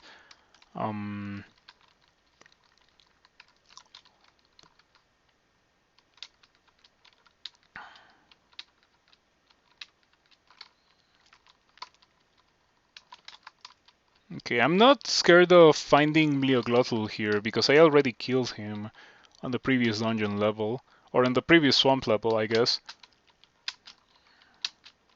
Oh, I got Giga sick. It bypassed my poison resistance for a lot of damage.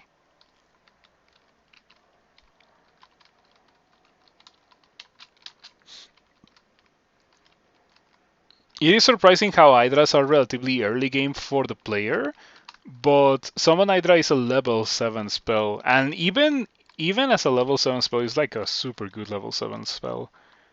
And also there were changes made to summonings. Now you can have one of almost all of the summons. Like you can have two small mammals, and you can have two summon hydras, but you can have one of everything else. So you're kind of incentivized to cast everything.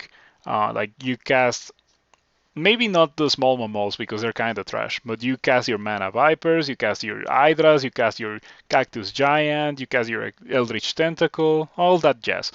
Um, and I have been doing that, and more often than not, I end up winning the fights really easily and relatively brainlessly, I have to say.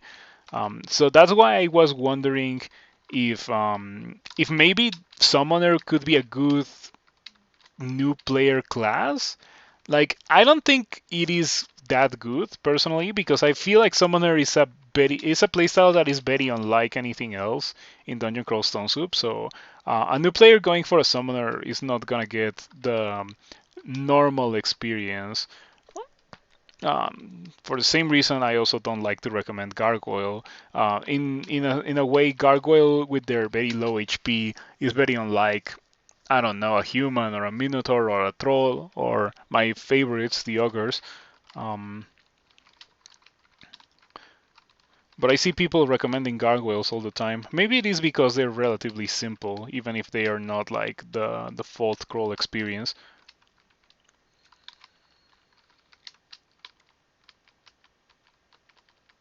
You know, summoning an Hydra feels like summoning an Orb of Destruction. Like the Hydra walks towards the monster and the monster explodes. All right, that's pretty good. Two runes. We got the second rune. And we also did bolts 1 through 4. So next stream, which is very likely to be on Monday, we are gonna be playing the rest of this character, and we are probably going to be starting the new one. If this character wins, I'm gonna have a streak of 4 1 characters in a row, 2 of which were Hot Hell's characters, so I'm very happy with that streak.